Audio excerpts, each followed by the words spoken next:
Good evening, everyone. Welcome to the Warrant Committee. Karen, could you go through the attendance? Sure. We have Tom Caldwell, Lori Connolly, Liz Dillon, Jay Fundling, Andrew Coe, Macy Lee, Peter Mon, Julia Maxwell is on Zoom. We have Brian McGuire here. And on Zoom, we have Ron Sia and Judy Steele. You have a quorum. Thank you very much, Karen. Good evening, everybody. Good to see all the faces here tonight. So we have our meeting. We're here to discuss, I guess, the budget and the fiscal year budget moving forward and the override. So there's some information I just want to provide to the group. So, and this is similar to what Nick was saying, and some other information I've received, but the select board is meeting tomorrow night. We're trusting that at tomorrow night's meeting, they set a number for the override. So we know exactly what the select board believes that we need. What that number will be, we do not know. When Nick was here last week and we saw from our budget spreadsheets that the override ask at this point is $9.45 million. What happens tomorrow at the select board, we don't know. It could be a much higher number, could be a lower number, it could be that exact number. Now, the 9.5, and anyone please correct me, that is essentially level services plus for the schools. Modified. So Lori. level service, in the real sense of the word that the town has talked about it previously, is the same level of service that we have today, we'll have tomorrow. Service. What they do, and then that service, that level service expense generates a number. That number is 6.4 million, I believe it is, 9.44% increase.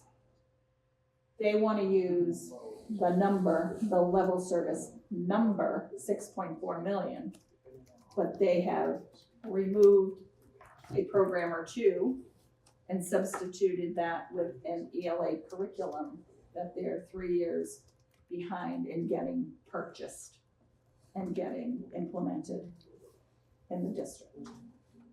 So that was on their needs-based, but because they really need it and they really think it's important for the kids, and it's not, I'm not sure of the great terminology, but our current curriculum is not endorsed by DESE. So we really do need to swap out the curriculum. So they've done a swap in terms of the money. So they actually have something from their needs-based budget in their level service budget, but again, it is the same level service calculated amount, dollars and percent. Does that make sense? Not entirely. Does that mean there were some things that they previously said were level service that now they're taking out? Yes. So Program. we're getting lower service? It's a program that has, yes, in essence, but I feel like it was a program that they have individuals that will help support it. And I was unclear and I haven't had the question. I didn't have a chance to ask the question today about it. Okay. Because I wasn't sure what it was, but I can get an answer on it. So there was a school subcommittee meeting this morning with our committee and the school committee. And I'd suggest for those who didn't watch the most recent select school committee meeting, I suggest that you take some time and watch it. It's a longer meeting, but they really discuss the budget and what they're looking for, and they do explains the ELA program. Mark Loring gives a presentation towards the end where they describe these things and what they're looking for. The sense I got from the schools was they were going to be looking for a significant number, maybe beyond this 9.5, perhaps more, but we don't know this yet. So I think tomorrow is really going to give us an idea of where we're working and what we recommend. Now, in terms of the select board, I know I had mentioned, and we had brought it up past couple of meetings, that I've been asked for no direction. I haven't been asked to provide any information to them. I've reached out and just haven't heard, which is fine. I get that.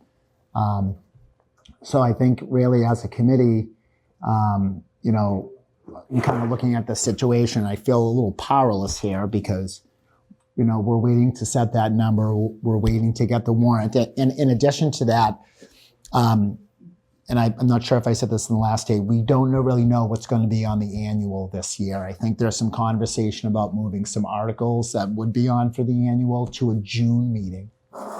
And the potential for the June meeting is to address the MBTA communities. So MBTA communities is going forward. We needed a June meeting to address that issue. But I think there's been conversation with Nick and the select board that they may take some articles off the annual and move it to that June meeting. So it'll be the MBTA, maybe a planning zone article, maybe the overlay district, and some other ones that they can move to try to take some work off our hands so we can really focus on the budget and the school work that we need to do for town meeting. So again, nothing's definite. I haven't been given any specific information on what's going to be on what articles we're going to need to consider for town meeting in May or June. I just don't know that yet. I think by tomorrow we should have some clarity.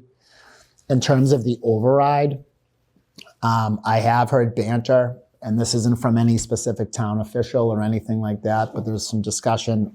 Is the override vote going to be in April or is it going to be after April? Again, I don't know. So I'm kind of appearing in front of you today, this evening, with just a lot of questions, things that I've been going through my head and trying to figure out, or even telegraph what we might be seeing. And I just don't know yet. And I just want to just kind of get everyone together and just tell us we're really in a holding pattern. But in addition, so thinking about this, I know there was some discussion last week about if we're going to have everybody in. I've made the decision to at least bring in this police, fire, and DPW. Those are the three major ones. And obviously schools is coming in. So I trust schools is going to be coming in on the 18th. And on the 20th, I'll have police and fire. Both chiefs confirmed with me today. I just wanted to tell you all before I penciled them in. So they'll be the 20th. The 18th for school. And the 18th for school. I know you've seen like a lot of flurry of meeting activity. I'm going to try to get a couple more departments in here to speak to us. But again, when you look at the budget, which I know you have, some of the increases are so minuscule to the general government that, it would be good to talk to them and see. I know that there's a modest increase in the library. It might be good to have them come in and chat with them. But I'm planning to set some people up to come in and just talk with us. I don't think, now my looking at the numbers, that a lot of them don't really see that controversial. They of course do add to the override, but nothing that I saw that jumped out to me anyway. General government and others might have some ideas. So I guess committee, as we're kind of sitting here with our hands folded, twiddling our thumbs, really take a look at that budget sheet and point out some things that maybe stand out to you that you have questions about, because Nick and Amy will come back and we will have the opportunity to go through that the workbook with them and discuss why certain numbers are where they're at, why aren't other things another way, and get that through. So that's really just kind of my breakdown of just new information I wanted to give you. Does anybody have any questions? Judy. Thank you. If I could ask a question to Lori. Sure, go ahead, Judy, if Lori's okay with it. Lori, thank you for all that information. I was wondering if you could clarify for me, the 6.4 million figure is just for the school, or is it townwide? No, it's 6.4 is the school. I think 1.5 is the town departments. And if you recall, Nick discussed last week, that there's the school department, there are the town departments, and then there are this town department, the town shared services. So health insurance, retirement benefits, OPEB, Jay might have another on the shared services. Is there I'm sorry, I another one? wasn't paying. Oh, I'm sorry. So the shared services is health insurance, retirement, OPEB. Anything else that's shared? I'm sorry, I'm not getting the context. Are you saying? So like, if- of the override, Judy was asking, the 6.4, and I said that's the increase in the school department. yeah, I believe yeah, the yeah. town department's increase is 1.5 million, but town departments are the operating departments, police, fire, library, board of health, general government. And then there's shared services. So a big increase we're seeing in health insurance this year is, and that I think in health insurance was the biggest. And then there's retirement and OPEB, and I feel like there was something else, but I, It's OPEB. Maybe go to the budget detail. pardon? What's Sorry, OPEB? OPEB is retiree medical. Oh, okay, Retirement okay, medical so, okay, contribution. so the pension, okay. Yeah. Yeah, I'm looking at the thing that we got the most recent budget from Amy, which Tom shared with us. I'm looking at the tab called expenditure summary. And that's not the 9.5 override. That's if we do the 9.5 override, that's the 11.8 that we're spending more than last year. So just to set the context, yeah, 6.3 of that is schools. 3.3 of that is employee benefits, which is pretty much health insurance. 1.2 is public safety, and then they get smaller from there. Well, but, hold on. And for those on their computer, this is on the spreadsheet from Amy, and this is under the budget detail sheet. Where did my file go? It's a 6 tab in from the budget. This breaks it down. Capital, non-bonded, audit, wage set aside, employee, unemployment, et cetera, public safety, general government. So, how do I get this page? And then Lori, I have a follow-up question. Well, I'm not sure I've answered it completely. It's 6.4 is the schools, 1.5 is town. Blue Hills Regional is up 61,000. And the shared services is 4 million of an increase. That gets us to the 9.5. Was there any indication, or if any member knows, Tom, anyone, let's just call it 9.5. Mhm. Is there a sense of how many years this would get us through? 26. 26, This not is 26 just- years. FY 26. Fiscal year 26. So we need 9.5 million in for FY, just 1 year? in FY 20, and for FY 26 to balance the budget in FY 26. Okay, so it leads me to another question, I guess. What happens in 27? Good question. So Nick was proposing that we would take some free cash that we have this year, instead of throwing it at the current problem, that we would create, and I don't know if he would create a separate fund, but an override fund, if you will, that we could tap into in a future year if we were short.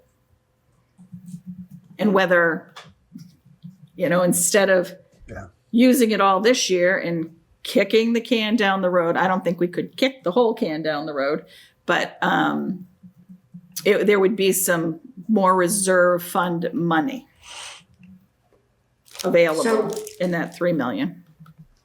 So listening to this clarification. It seems to me that this is going to be a continuous problem, maybe. Maybe.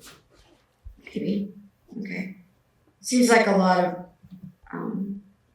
money that we can't spread out.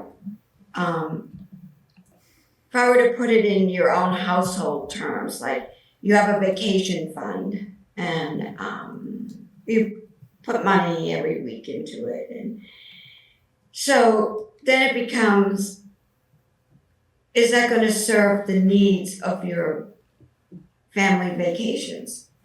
So if you blow that whole fund in 1 year, what's going to happen next year? No vacations? I know that's very simplistic, but it would seem to me that 9.5 should get us through. Normally when overrides happen, they think ahead. This will get us most likely through 5 years before we have to come to the taxpayers again to keep us afloat. And we all, I believe, want to see the town on good footing. We want services in our town. We're used to them, and it seems we're willing to pay for them. It's just, that was my question, the longevity. Thank you, Lori and everyone. Julia? Julia. So based on the school committee's subcommittee meeting this morning, something I learned, and other people who were on that call with me, feel free to correct me if I'm not getting this right, is that they're part of the school's budgeting for FY26 takes into account a lot of the structural deficiencies in past years' budgeting that resulted in, the schools continuing to end up in a deficit and needing these large percent increases year over year. So in theory, with all the work that has been done, by Katie and others, this budget, the level service budget, should not encounter the same problems that past year's budgets, school budgets have encountered. So I was pleased to hear that, but, I think we may, as a larger warrant committee, want to delve into some more details on that with the school committee when they come in to talk to us. So my understanding from that meeting, and then I was watching the warrant committee meeting from last week that I missed where Nick presented, was that, as Lori said, based on us trying to implement some of these best practices that I think we have not always been doing as a town, my understanding is a level service budget would probably get us level service for, I think Nick said like 3-ish years, but that's just level service. There's nothing extra in there. So my concern about the level service budget is people, voters who maybe aren't paying super close attention or don't really understand how it all works are going to feel duped when, all they're getting is the same thing they're getting now, but they're paying whatever it may be, $1,000 more a year in taxes. And they're told, no, you can't have anything extra. We would have to pass another override. So I'm a little worried about that messaging. We're going to spend a lot of social and political capital on this override. And I'm just very fearful of people that will, the next year be like, well, what am I even paying $1,000 extra a year for? Versus a needs-based budget that, yes, taxpayers would pay more, obviously, but the incremental increase from the level service versus the needs-based, and being able to have like extra things to show for that, I think we can't underestimate the potential value in that and the messaging around it, both now and then, you know, after the fact when we're budgeting again next year. Thank you, Julia. Ron, then Liz. Thanks. I just, for Judy's question, my understanding is the override is a permanent change to our taxes. Yeah. So I don't think we would have to come back to ask for the same amount again, because going forward, every year, the community would pay this additional incremental amount in our real estate taxes. So it sounded like Judy was thinking it's a one-time thing, and then what do we do next year? Right? So, Yeah. Well, I don't want to go out of turn, but to answer that, I think the issue is that typically when a town does an override, it will not need another override. It should be 15 million probably. it should cover a certain amount of time X for number of runway. years, Let's call it that's runway, right. That you can keep increasing. Right. So, yeah, so Ron, like we've seen this in some other communities recently that have passed overrides. I think Hingham is one of them, that they've passed overrides. Now they're sitting around this table and they're like $1 million short. So this is happening in other communities too. The balanced budget versus the need based, and that those slight upticks in spending that don't seem like a lot, end up being $1 million. Yeah. So I guess it would seem to me it's a philosophical question how the town thinks it should run itself. If we should go back to the voters each time we feel that there's a need for more funding, or should we ask for more? And I guess it's up to the select board, and we get to agree or not. But the select board can decide: do they ask for more this time, so it gives them 5 years worth or 7 years worth of room, or do they say let's take the amount that we need now? And if we need more in 2 years, we come back and ask for another override and leave it to the voters, right? So I think either way, it's just a decision that management should make, and the select board manages this town, I guess. So Ron, I appreciate it. Liz. One, I don't have much of a voice, so I'm sorry. Two, I agree with Ron. The thing that I would like to hear from the select board, sort of to your point, Ron, is has the select board or anybody really kind of modeled out? So we know that this 9.5 or whatever number of millions of dollars they come up with is going to cover what we know now that we have to pay for local services. sure. But my understanding is that every year things get more expensive, and then we have additional requirements, like I know that the special education budget increases because there are new laws that are required and other things that are required of us.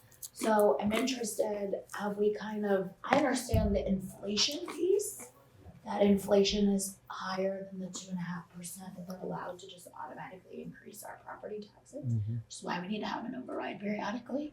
But I'm curious, have they looked at, okay, what are the other increases that we need in order to have a level of services, not even to give us anything extra and above, that actually wind up costing more than that flat? Because I'm telling you, it's gonna cost more than that just to even have the level of services next year or the year after.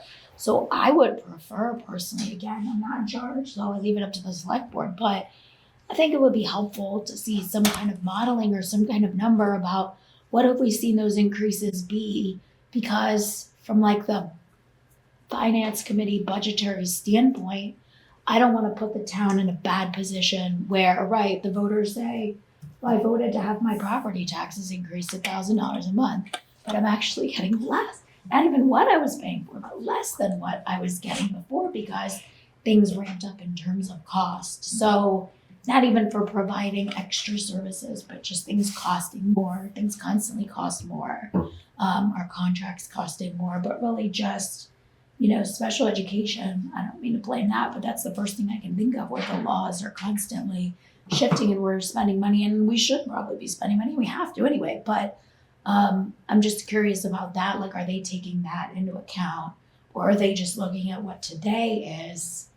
Are they looking like 2-3 years in the future?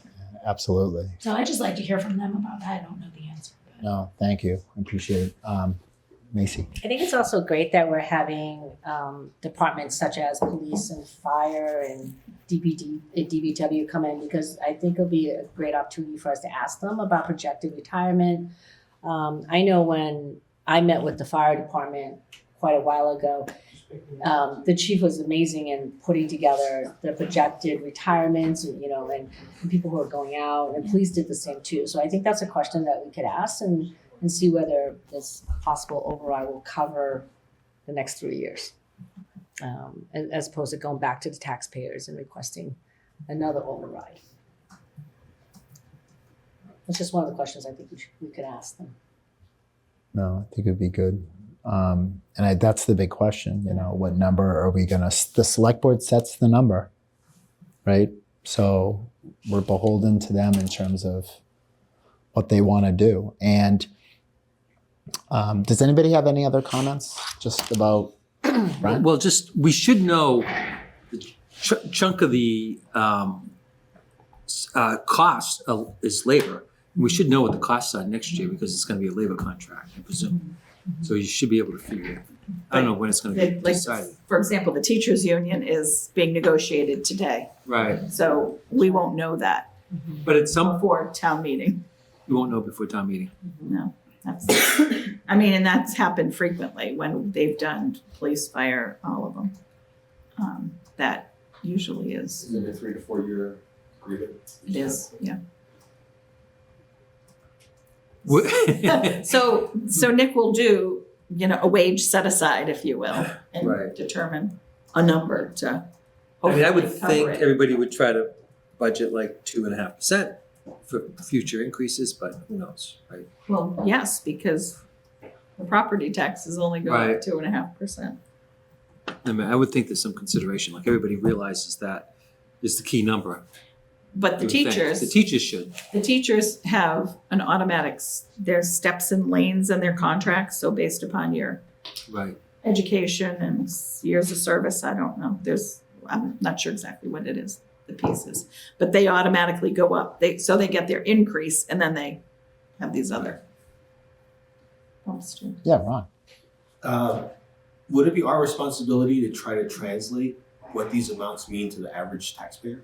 So if it's 9 million or 11 million, who's gonna tell the average taxpayer what that means in terms of their bill every quarter? Us, right? Yeah, we're gonna tell them like, this is what you're getting. So for every $50,000 of real estate value, you should expect Yeah, and you're paying like $3 or something like that. I think Nick put something on the website already Yeah. for that. We're gonna, we'll explain the breakdowns, like these are the percentages, this is what we expect, per governmental department. I mean, if you look at them, it's not really mind-blowing numbers. I think really the expectations is on the school side. What are we gonna see within the schools? Not only making up the deficit, 6 million plus, but then in addition to that, and are we safe? And like Lori or any other member of the school subcommittee, like the sped costs, I don't know if it's always going up, out of district, always going up, and numbers increasing. Are there going to be big changes? I mean, I don't know. It was in 23. So the issue that happened in 24 with the huge increase, they communicated, DESE communicated that special ed out of district increase in October. And it should have been in the budget, and it was 14%. Was a huge increase. It was a huge outlier. It was in all the press at the time, because all the towns were like, holy cow, how are we gonna cover this cost? And we did not budget for it. In which year? In our 24 budget, Okay, it was not budgeted. That increase was not budgeted. because we learned about it in time that it could have been in the budget, you're saying? Absolutely did. Well, we did learn about it. Well, We were told, and that was moving the money forward, correct? That was not done. it was not put in the budget. They get emails, and now I get the DESE emails that go out that tell you everything that's happening. So clearly everybody's getting the information. It did not get in the budget, that big increase. There was an increase the following year in the budget, but it actually got affected in '24. And that was the use of the reserve funds And that's when, cover. so that is what a lot of the $4 million problem was in '24. Jay, can you share the budget detail sheet? Yeah, let me share my screen. So this is a great sheet, I think. I was speaking to you about at the beginning of the meeting, but it lays out sped, and it lays out these costs and the increase. Whoops, I'm having a hard time. Tom, I'm just gonna interrupt for a second and talk. Allison, if you would like to be promoted, can you accept the request to be a panelist? I'll send it again. So you want the tab that's called budget detail? Yeah, the budget Okay. detail. Was this in the folder that you This, emailed? this is in the folder, and if any of you are having difficulty, email Rob Mallet and just tell them what's going on. That Amy and Nick are setting up a folder for us. There's information in there, and you just need to access it. But you go down and you can see, this sheet lays it out. It's sort of a long sheet. What would you like me to?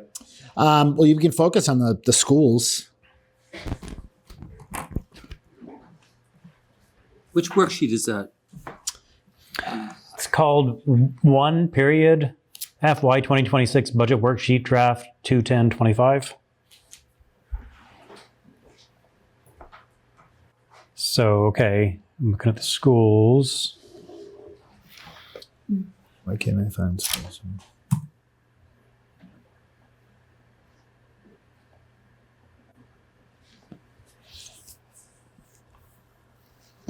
Okay, so So what we see is appropriated last year salaries and wages of 55.6 million, and they're saying this year 59.7 million salaries and wages. That's a difference of, just off the top of my head, about $4 million. And then the school department general from 11.6 to 13.8. That's about 2.2. Add those together, you get, well, I rounded off a little bit in my head, but you get to the 6.3 Yep. increase.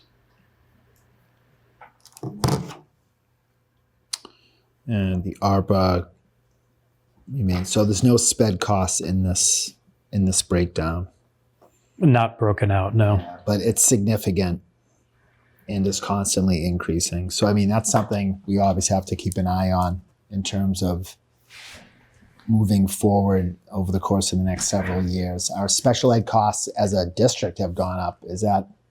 Lori, is that accurate? Yeah. The past. Yeah, when I talked, So, sorry. Oh, Andrew, yeah. Yeah, when I talked to Dr. Burrows a couple of months ago, he said one of the big drivers is that the special ed costs are constantly increasing. Yeah. And so when I think about budget line item that represents 52% of the town budget and something that is outpacing the 2.5% tax levy, or that 2.5% increase, between that and benefits alone is going to be a constant problem for the town. And so how do we compensate for that? We can't have perpetual overrides. We either need new growth or need to cut fat from somewhere else, and eventually it's going to be bone. We're going to hit bone. Yeah, it's going to come back. I know one of the things I think I recall from the school presentation was that in theory, when and if a new school building is built, that some of those special ed, we would in theory not be sending out, exporting to other towns and reduce those costs. But what I never heard was how big a number that would actually be. Yeah.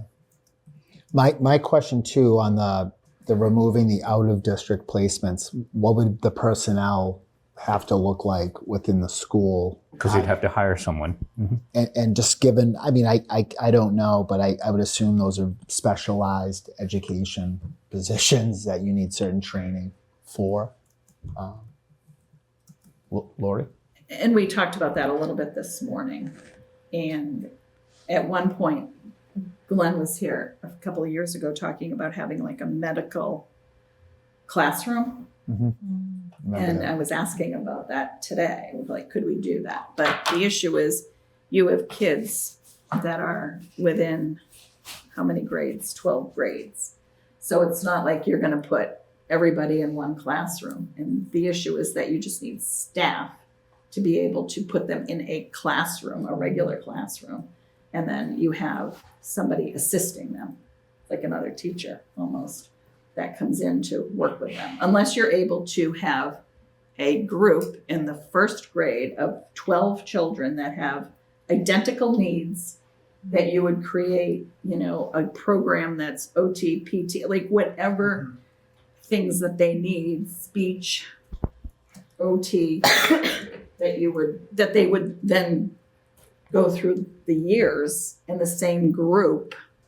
But I think there's also some negatives to that, you know, being confined to the same kids all the time. And part of the issue is you want them to be able to experience the whole, It's integration. the integration with everyone. So that is a little challenging.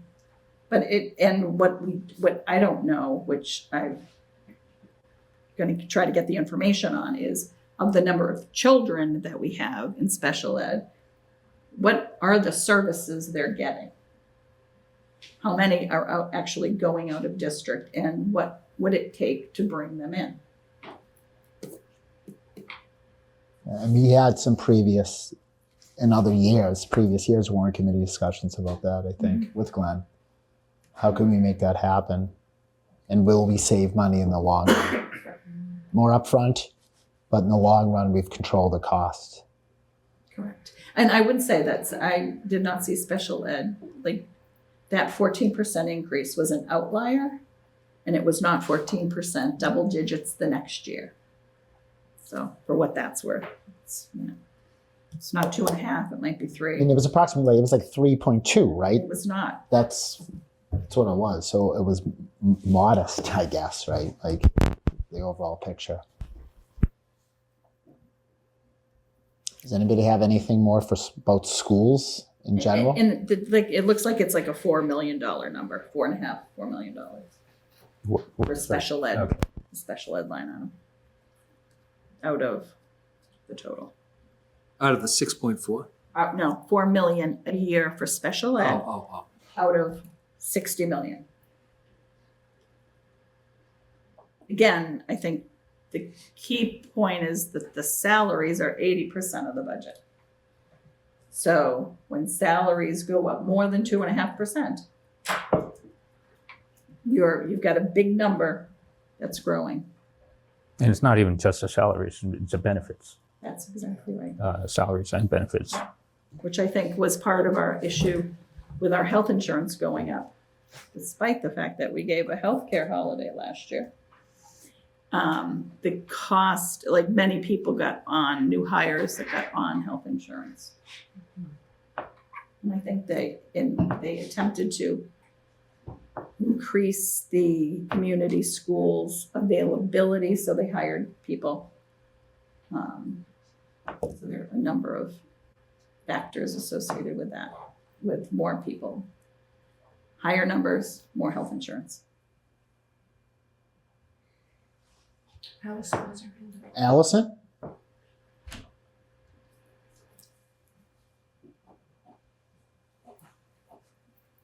Hi, sorry. Yeah, so I just wanted to add to that too, because per the meeting this morning, you know, when we look at the hiring, you know, you're looking at all these additional positions that were added with the funding from the ARPA, and that is going to increase your budget drastically. So, you know, my question was to get an evaluation process of the non-teaching positions so that we could evaluate, at a level so that we could, go to the town on an override and make certain cuts to the budget so that we show good faith, to the town that we're really, budgeting, because we are at such a high number. And it's not a matter of going through and, redlining positions that, just randomly. It's just having better processes for evaluating positions so that we could get the most for the dollar. And it didn't seem to me there was an assessment or an evaluation process done. Definitely in the past, that was, something we've always asked for with the finance person. Do they do an HR process? Is there an evaluation of job descriptions, goals met, and there didn't seem to be one. So again, I was asking it this year for the same kind of understanding of process. And it did seem that there was a breakdown of what positions, were prioritized over others. And when we were making any sort of changes, it was kind of a random, to me, in my opinion, selection of what they wanted to. And I think for an outside view, it was more of a tug on heartstrings than it was of, really sitting down and evaluating. Because obviously we want every teacher, but do we need certain positions that prove to have not data-driven results? So that's just something I think is important when the schools come in the evaluation process of financially, because as we spoke this morning, there is going to be a deficit for 2025, 2026, and they're not sure exactly where they're going to get the money. And from what I'm understanding, it's this free cash from Nick that might be used, and we've done this previously, and this is my concern, that we're going to continuously be hoping for this free cash. Now, if you've been on the warrant for many years, the first year I was here, we only had $500,000 in free cash. We've seen an increase in free cash, but we've never lived on free cash. And as we are aware, we've always used it for one-time funds. So, we have to be very concerned with this idea of using free cash. This is pretty much why we're in this situation. So there's a lot of things to think about, and I know that's a lot. That's pretty much, what I received from the meeting today, that there is going to be, a need for that again. Again, the last thing I'm going to say is something that was also brought up at the meeting, which is this possibility of moving the override to June. And, for anybody who is really concerned about the teachers, this move would be detrimental to keeping these positions with the teachers that we have, because the union contracts are out in May, and if we move it to June, we will lose teachers because they will do the right thing for themselves, and that will be to look for new jobs. So for people who are meeting outside of this and going to these, push for this June date, there should be, a concern there as well. So just a lot to process, but all I think important points to bring to the committee. Thank you, Allison. Liz. Well, when the school, I just want to agree with Allison's point about the June, a lot of Allison's point, but in particular, Yeah. I want to agree with Allison's point about the June. So I'd be interested to hear what the select board says about that. But also, I'd be interested when the school committee comes in to see what their thoughts are about that, because, my understanding is that, Allison's 100% correct, as she often is, but because, the teachers will get those pink slips. They're gonna leave if they're gonna leave, but the longer that they have to wait, the more frustrating it is. And so again, I don't want to put ourselves in a situation as a town where we're finding ourselves kind of in a bad place just from not planning ahead. Really, like, because we've known about this. We've been talking about this override since, let me flip my book all the way back. July, August. Yeah, September, well, the first, August 26th. We talked about it last year. I remember. And the year so before. That's August, and, you know, now we're in March of the next year. And so, you know, I don't understand this sort of discussion about that I've heard from the select board about, you know, we're not really prepared to discuss this because we have been talking about it for a long time. Certainly we've known about it since August. So, you know, I would just be curious to see what the select board's rationale, if that's more than just kind of a rumor in the wind. And then, like, let's have a number. I'm very concerned.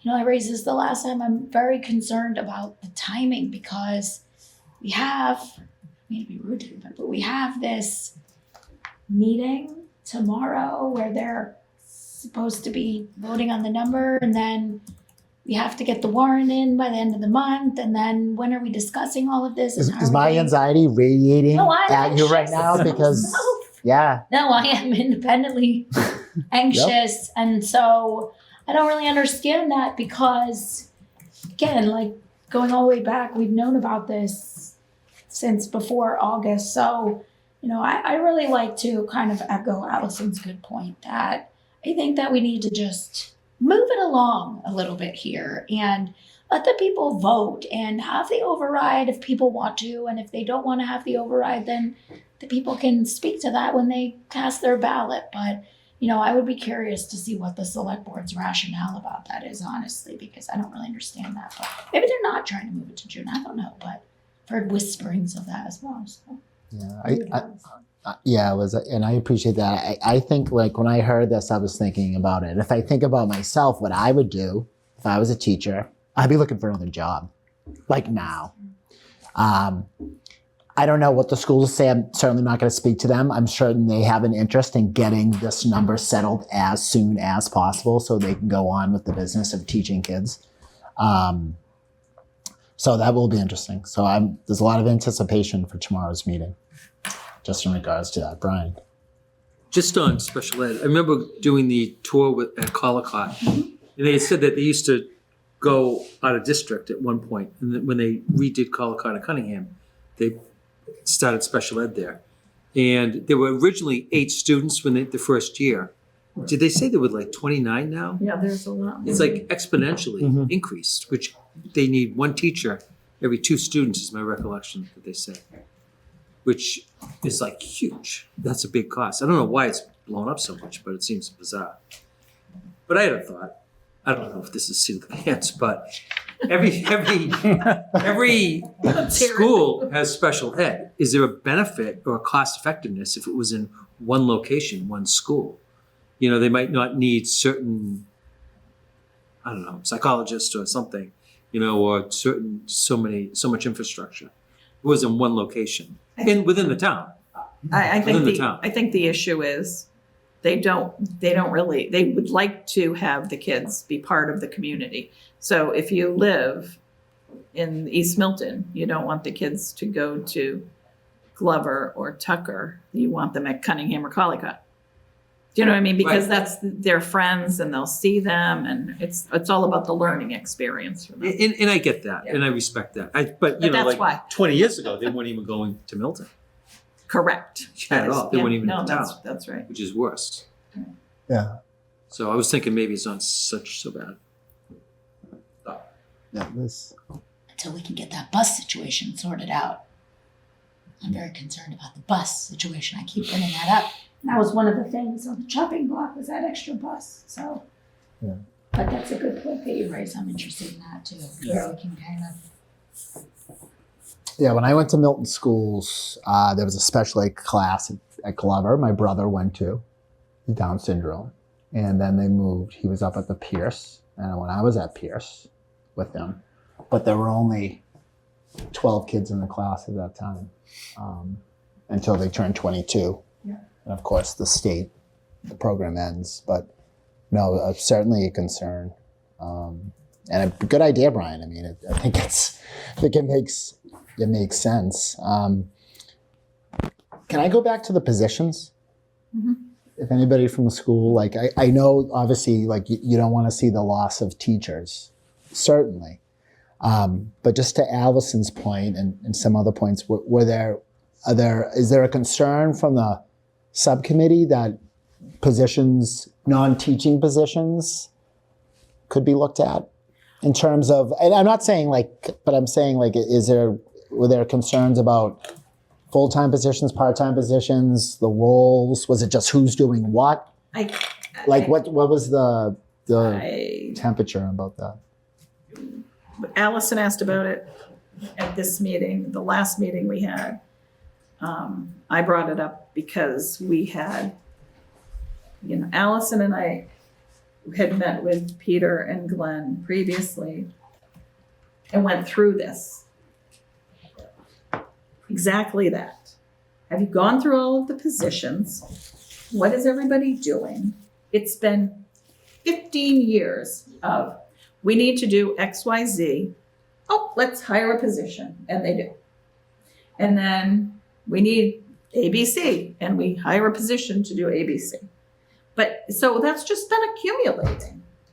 So we haven't done Does this make sense? a reorg Mhm. that you Yep. have in the corporate world. Yep. We need a reorg. Now, those administrative, like non-teaching. And it could ultimately be everything, but especially those we should look at. I mean, and that was Allison's focus today was, what about the non-teaching positions? Have we looked at all of those? Ron.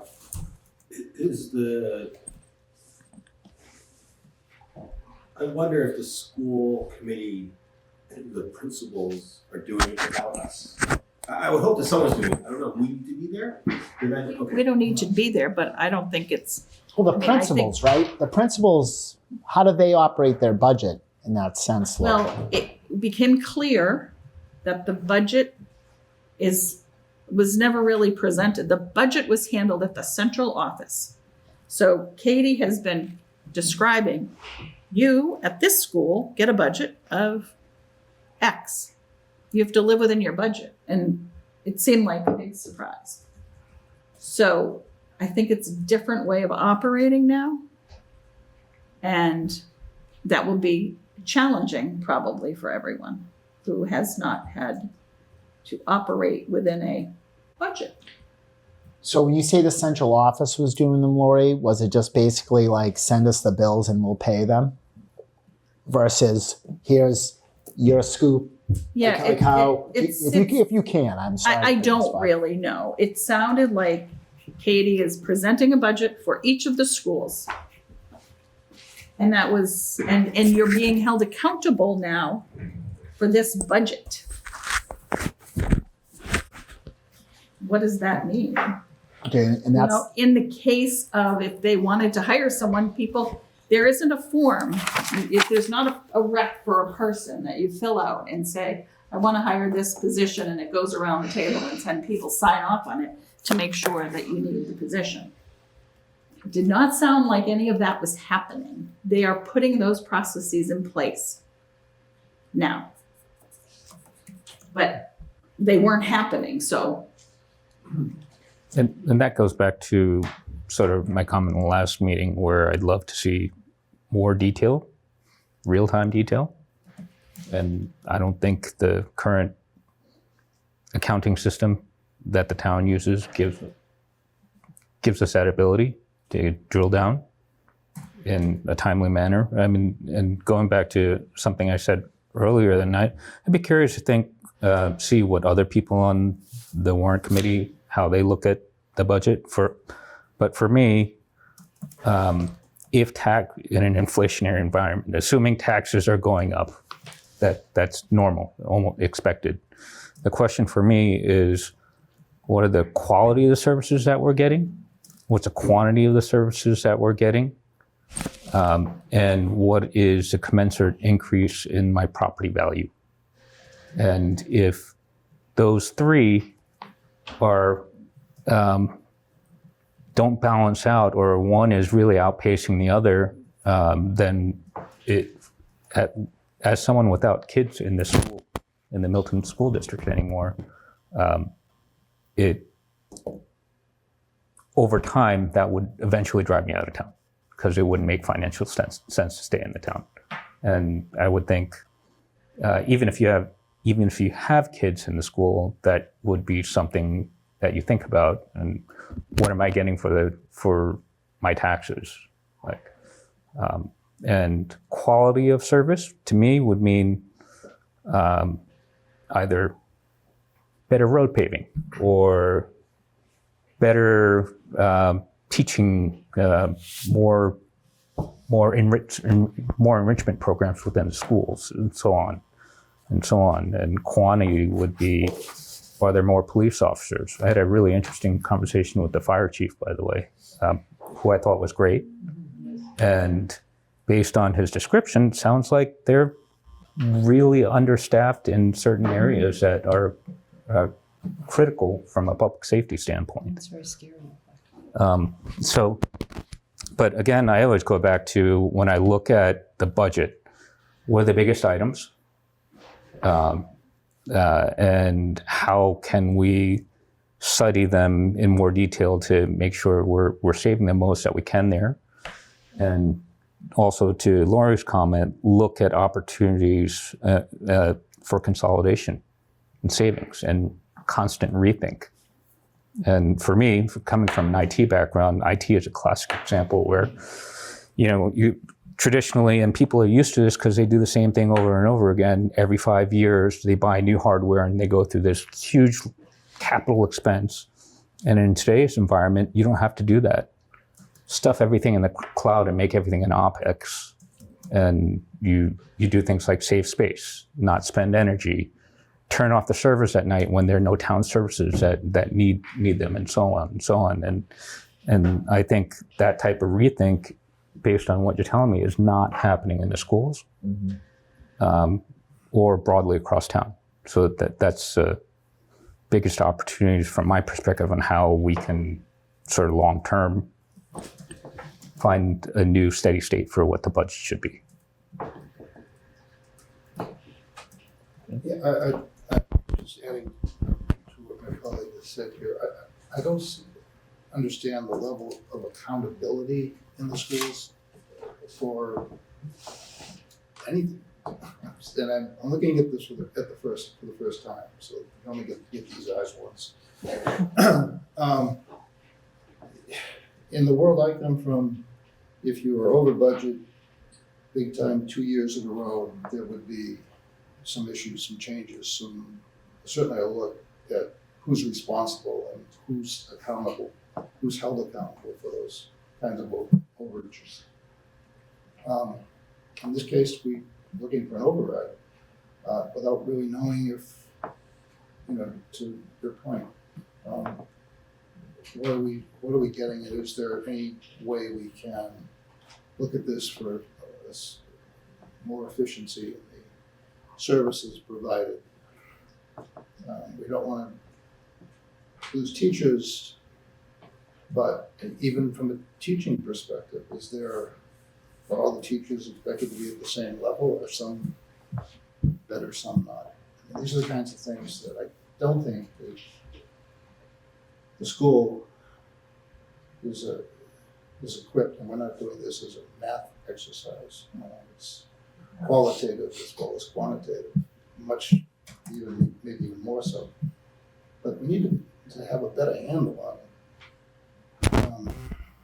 I think what we're paying for, and that's from a taxpayer perspective as well. What are we getting for the dollars being spent? Are they being spent efficiently and effectively? And I'm going to assume that there is a level of competency, for sure. Could it be that we do it better at the same time we're asking for more money, given that we've had two budgets that have been over? And that seems, if you're over once, why would you be over a second time? I understand the mechanics of it, But at the same time, be embarrassed to come in and present a budget that's not going to be adequate. And so if it's going to be over, I'd know it and share it and see what we can do about it before it became what it is. Macy? I just want to add on to what Peter said, and as well as Andrew. And my curiosity is whether the school committee not just looked at teachers' positions, but those of administrative staff and paraprofessionals and what's needed there. So I think it's just it's an overall staffing issue because I know the school has a lot of different types of staff in addition to teachers, and whether that's also overwhelming the budget as well. So, and maybe Lori can answer that since she's immersed in that particular budget. Yeah, I don't, I think that's a big job to do, and I don't think that since the overage and then the subsequent overage, they've had time to actually do that. Because I think that's really important because that's part of the budget, right? It goes into Absolutely. Yeah, so- Again, we've asked. Right, Well, the optics for that, right. asking for an override, Mhm. it's like, well, we missed our budget 2 years in a row, and so now we need more money. Right, you should And we'll answer. take care of this money, we'll take care of this money better than we took care of the Right. last budgets. So it's teachers, administrative staff, paraprofessionals, athletics, I don't know. It's just, but it's just an overall picture that I think that, I feel that the taxpayers need to understand. So so 4 million is going to sped, which is not a lot compared to 60 million. I mean, that's not, because, I was always under the impression, due to my ignorance, that it was an overwhelming part of the budget. And now that Lori has informed us of that, so where is this other, Was it rather 50, the other yeah. 70 million or the 74 that they're asking for? 56 million, where's it going to? JS's hand. Jay? I wasn't going to talk about the schools. Julia raised her hand, and I think she might be, so I'll defer. Thanks, Jay.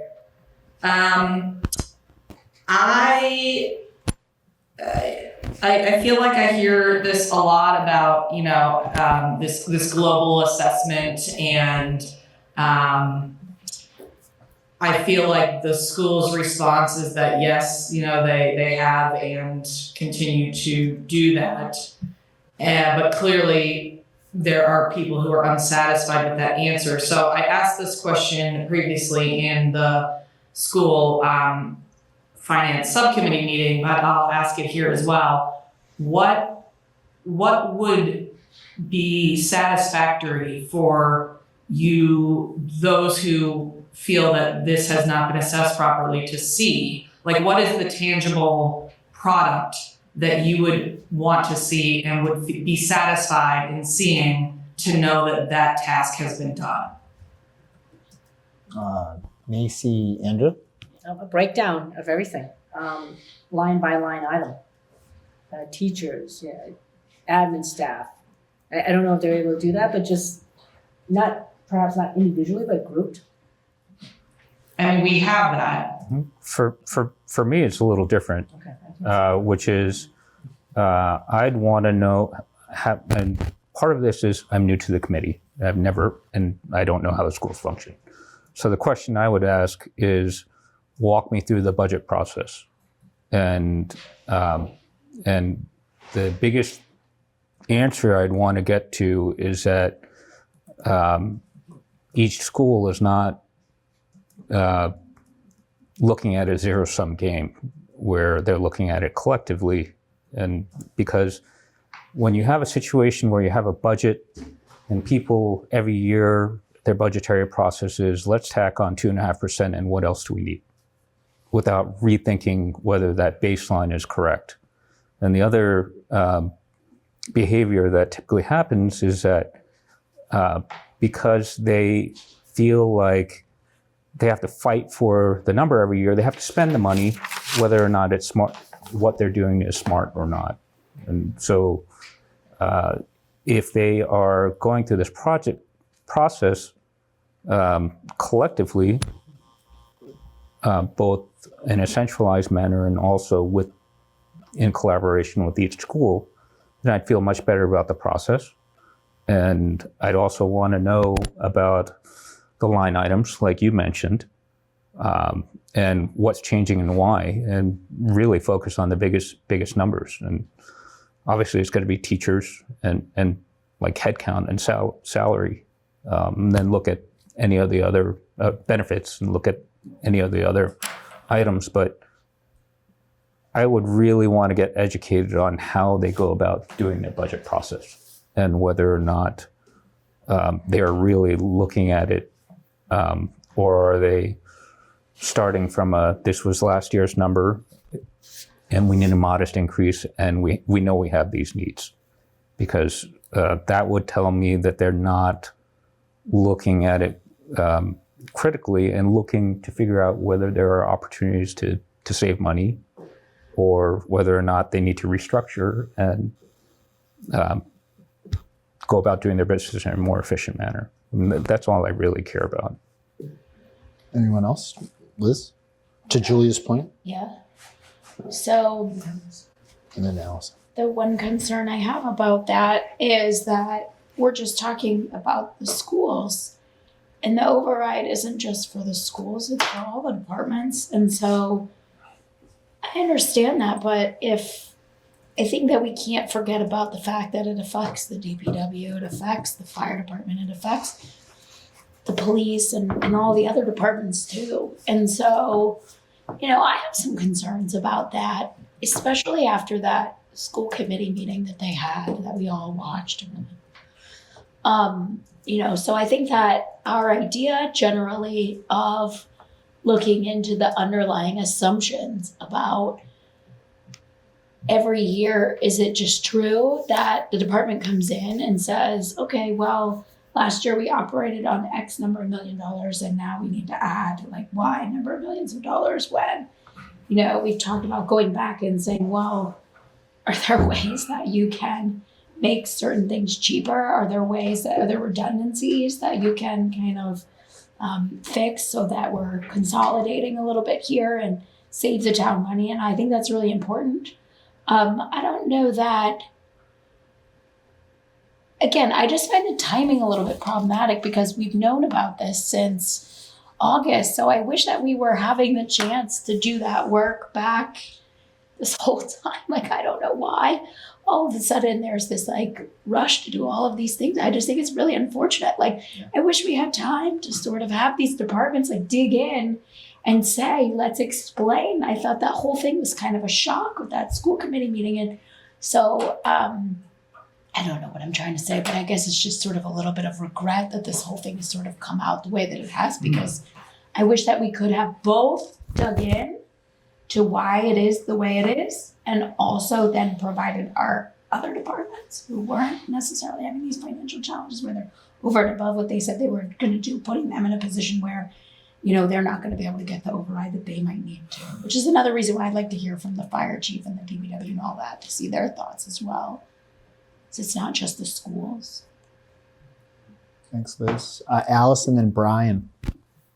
For me, it's a simple, there needs to be an assessment that the principals do along, to Andrew's point, like working together. And that's not been done in the 3 years that I've been on the finance. And that, you go through the classrooms, does every classroom need a teacher's aide? Like real details that are done to say, this is what we really need this year. Because to the point that many have made, there's no evaluation through each school to say, okay, we met in our English, with our English department, we met in our custodial department, it's just basically an addition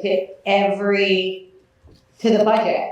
There's really no evaluation and assessment that is very detailed to say, we realize that we're double dipping here and we can cut, an aide, we can cut this position. And then also these initiatives that we've rolled out, to see if they've been helpful. Do we really need, stipends for, coaches for restorative? Do we need, this, like all of these, if they're not being used in certain, they're not all being used, whatever it may be, but there's a lack of detail-oriented processes. And I think, it might change going forward, but we've known this since July that we were over in a deficit. And unfortunately, I just didn't think that we put enough time into looking at where we could evaluate it more so. And obviously this is the biggest budget. So and what I did find from Chief King last year, when they took in ARPA money, we had asked if they had budgeted for an additional police officer next year for the 2025, and they had done it. And I was so impressed with that. So they were making the right changes, that they had received funding from the state, and they were putting it into their budget and working it in. So, unfortunately, when you're at an increase of 9%, you're going to have to do a little bit more, and when you have the biggest budget, and it's not saying, but it's proving your point that, hey, we need this position, but guess what? We realized we didn't need this. It's a go hand in hand. So I think that assessment and that detailed line item is very important, especially when you're seeing these increases and you need such a high override. Thank you. Thank you, Allison. Brian? Yeah, I just want to jump on what Macy and Andrew said, because I do think there should be a change in how they look at it. Like, today's the first time I looked at the sheet that they have on the PowerPoint for the school detail, and I actually have a very difficult time trying to figure it out, because it's in some of the comments I just don't understand, and I don't think it's simple, and I think it's hard to follow. But like what you said, I think that my thought would be, like, every principal at every school should be responsible for their budget, and there should be a monthly update. They should look at, like, last year, month to date and year to date, and look at it on a monthly basis and get evaluated on that. And it should be rolled up into a larger budget, so because one of the issues was we didn't know last August how much they were going to be off, for last June and July. We knew they were going to be off, but nobody knew how much, and everybody reads the papers, and the number was bouncing around because nobody was really sure. And I think if they had a process where they followed it on a monthly basis and they were held responsible for it, they'll be a lot more responsible for it. They'll be looking at things. That's what I think they should do. Thank you, Brian. Judy? Thank you. My question may seem a little off the subject right now, but it does go back to it. My understanding that we were going to have the override on the April election ballot because the notifications for non-contractor renewal for teachers, that override would be done by the time the contracts require that notices go out. And Tom, you mentioned earlier that the select board may have this override in June, which would be a special election, and long after the notices would go out. Does anyone have any information on that? Do you have more information? I do not, Judy. This is something they're probably going to contemplate at tomorrow's meeting. Okay. Perhaps. The only thing that I would say is that I believe in the past, the overrides go to town meeting first, and then the election is usually in June. Okay. That's what's up. So we're going on past practice of town meeting votes for an override, says it's good, and then it goes to the citizens of the town in a special election. Correct. That has been historically what's happened. This year, the select board was asked to do it in April because of the teacher contract. All right, thank you for that. I guess I would tweak just one little thing of what was just said, which is, and I confirmed this with Nick at our last meeting, the town meeting doesn't say yes or no, we want an override. Town meeting votes on, The amount. amount A in this budget if there's an override, amount B in this budget if there's not an override. So it's a nitpick, but we're not. I appreciate that. So would you consider this? If at town meeting, the member body says, yes, we approve the override budget, then the voters in the town either say yes or no. So there's a process where it goes to town meeting first, where they either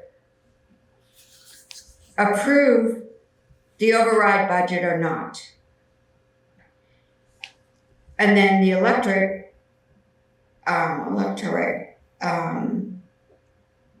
says yes or no to the override.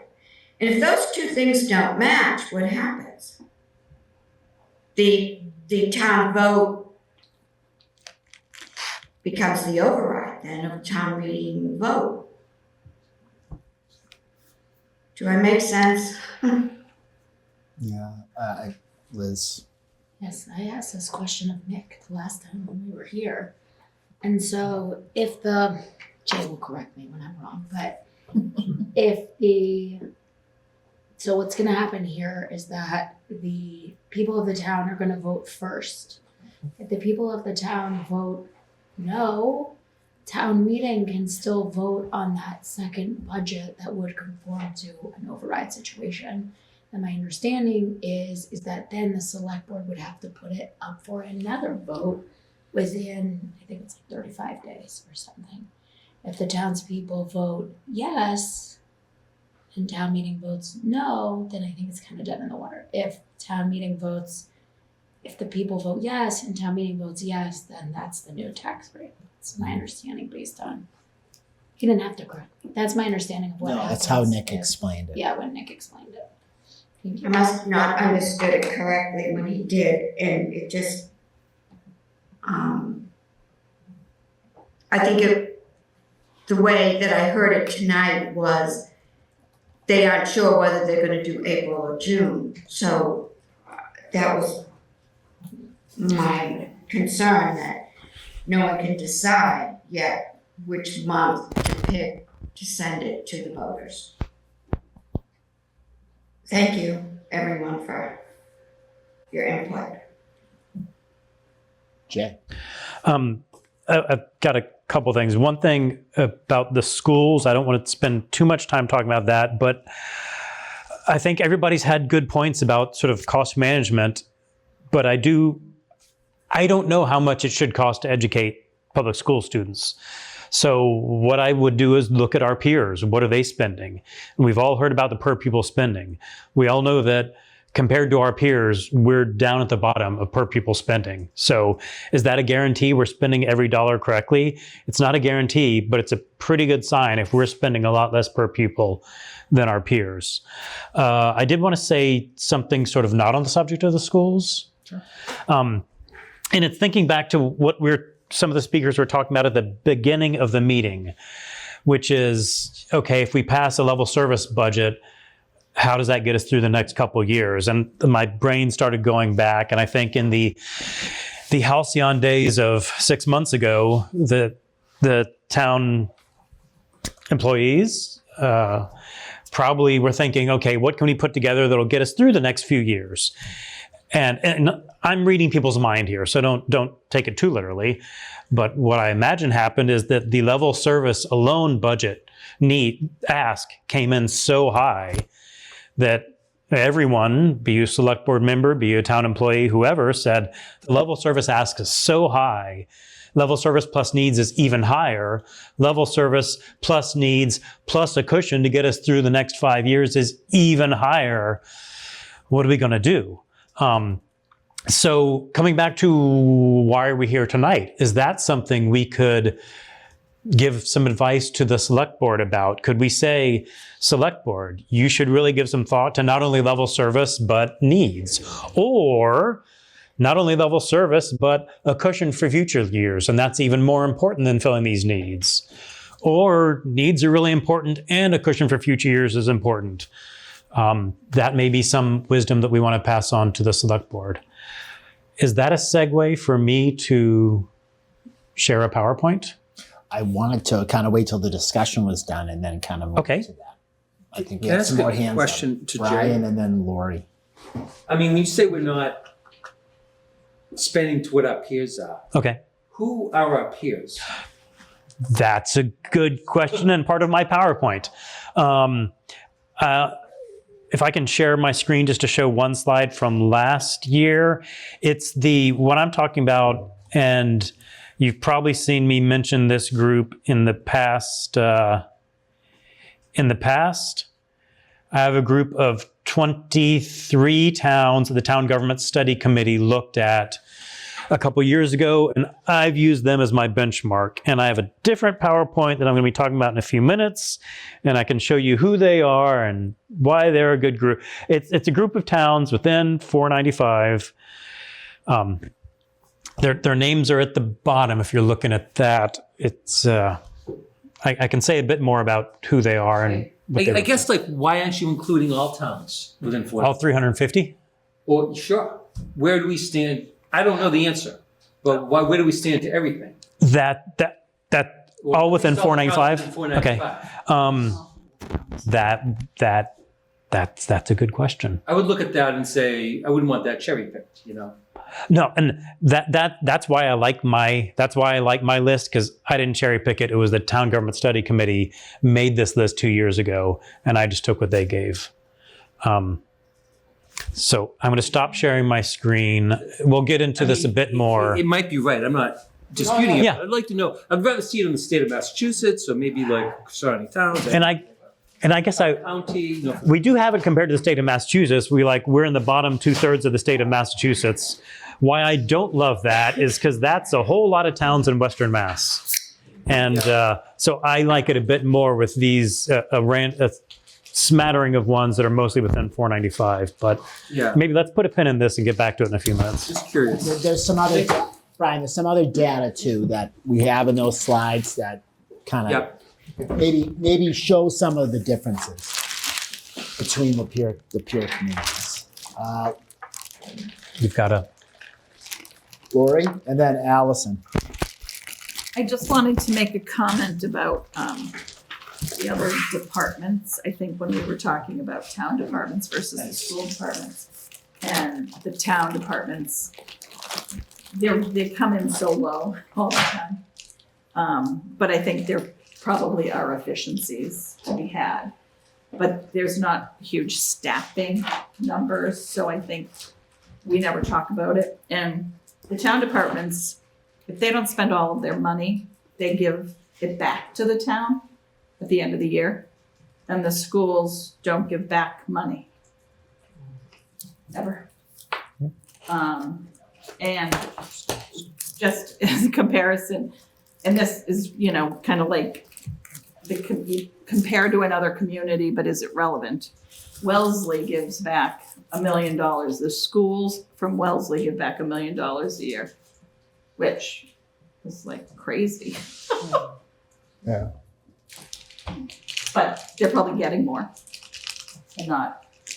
And I think that's what allowed the school department here to build up their reserves so that they could get out of that $4 million problem that they had, short of $500,000 that they needed the town to cover in July.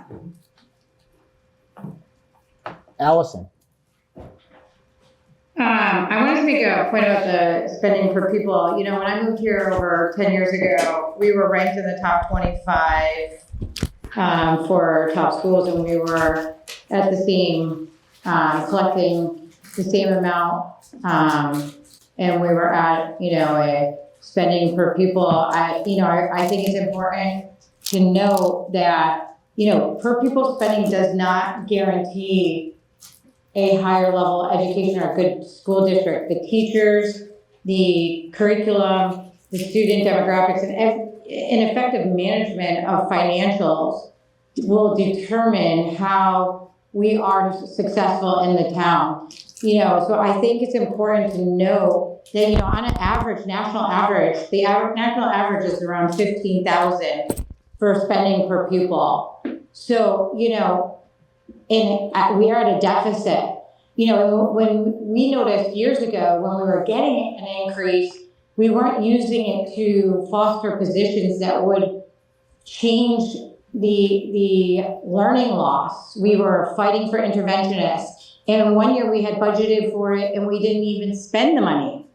So, when we talk about, the spending per pupil, it doesn't necessarily guarantee that the positions that we were allocating for, because once we give the money, we don't do an evaluation of those positions that we gave the money for.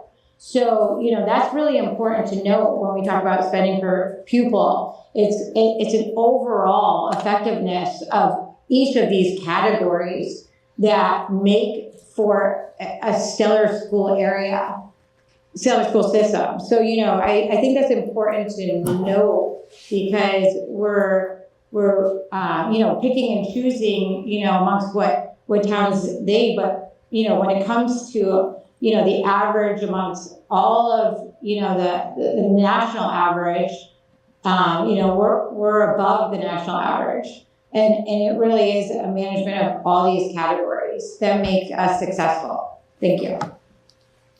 Thank you, Allison. Allison, that was a good point. I appreciate you speaking up and saying that. Sometimes throwing money at an issue doesn't really solve the problems or is indicative. But just as to a previous point, in terms of the school practices, watch that last school committee meeting. They'll tell you exactly what they did. Historical numbers, move those forwards, and then add. And that was from a member of the school committee. Watch the meeting, and they'll tell you we can't do that anymore. There's conversation about it. So that's why I said in the beginning of the meeting, watch that meeting. Oh, so they're addressing it, you're saying? I'm sorry. I don't know. Just clarifying what you're saying. They called it out. Yeah, they called it out. Okay, good. I don't really know. Okay. There was no conversation in the meeting about what they're actually doing. But I was just saying, just to the point where how they kind of structured their budget. Lori. I would just say that Katie has done this job and she's got the licenses associated with this job from the state. She knows what she's doing. So she identified when she was trying to build 26, she realized that the 25 budget was not high enough because the 24 actuals were higher than the 25 budget. And then as she further delved into it, the 24 budget, it was the same as the 24 budget. They're just not looking at actuals. You do a budget and then you look at your actuals. I mean, that's scary, right? That's extremely scary. Yeah. But either. But that was them. And she started on July 1st. Either they're haven't done it historically, or they don't have the right tools to be able to do it easily. And if it's the latter, then it's dumb. And if it's the former, then it's malfeasance, right? So, and I'm not saying it is malfeasance, and I'm not saying that they're mismanaging the budget, but if we were to look at the town as like a diversified company and $174 million in revenue, right? That's a pretty big company, and really what you should have is smart, consolidated thinking about things. You'd have a CTO, you'd have a CFO, and not that the CTO would make decisions, and I'm just going to stick to that because it's an easy example for me, make decisions for every department, but what would you do as a consolidated company? You'd do all of your land management under a certain group. You'd do all your power purchasing in a consolidated manner. You do acquisition, everything from toilet paper to pencils in a consolidated manner to save money. And the same with technology. And you'd also have a roadmap. And I don't being new to the committee, everything I keep hearing, I don't get the sense that there is this like grand stewardship that's happening. And it's happening in all these silos. And what happens is when you set a budget as a family, you have a fixed income in the family, and like somebody needs braces, somebody needs sports equipment, and it all kind of happens, and it happens collectively for the collective good. When you have an extended family, they behave very differently because they're all interested in their own little small family unit rather than as the extended family. And so that's what I'm afraid is happening in the schools. And I don't want to pick on just the schools. Only reason I do it is because they represent such a large portion of the budget and benefits really. That's where I'd want to dig in also. Then I look at IT. They're spending less than $1 million a year, which is like insane to me. So what that tells me is they're either not investing enough, or all these different departments have an IT line item in there. And so the question becomes, are they doing it smartly and doing it for the collective benefit, or are they managing it in a centralized manner? If I'm not mistaken, I believe that there's vendor warrants. When they need to be paid, they get driven, signed off, and then driven to town hall to drop off the vendor warrants. Crazy, right? Why are we wasting time for someone to drive over and two people to manually handle a piece of paper when things can be done more efficiently? You have Adobe Pro. Peter, then Ron. Yeah, in your example though, I think there's somebody has the checkbook in the family, even the extended, somebody's writing the check, somebody's saying yes or no. I don't know where that is in the process we're talking about here. I do agree that Katie seems to be on top of it. She had the right amount of righteous anger over the fact that, she couldn't get her budget together because the numbers didn't work out. And I think she's on top of it. Mm-hmm. But again, she's keeping score.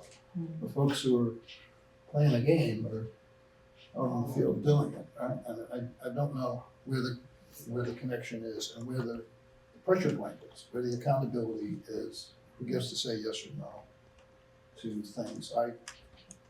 I know they're, anecdotally, one of the classrooms was out of paper.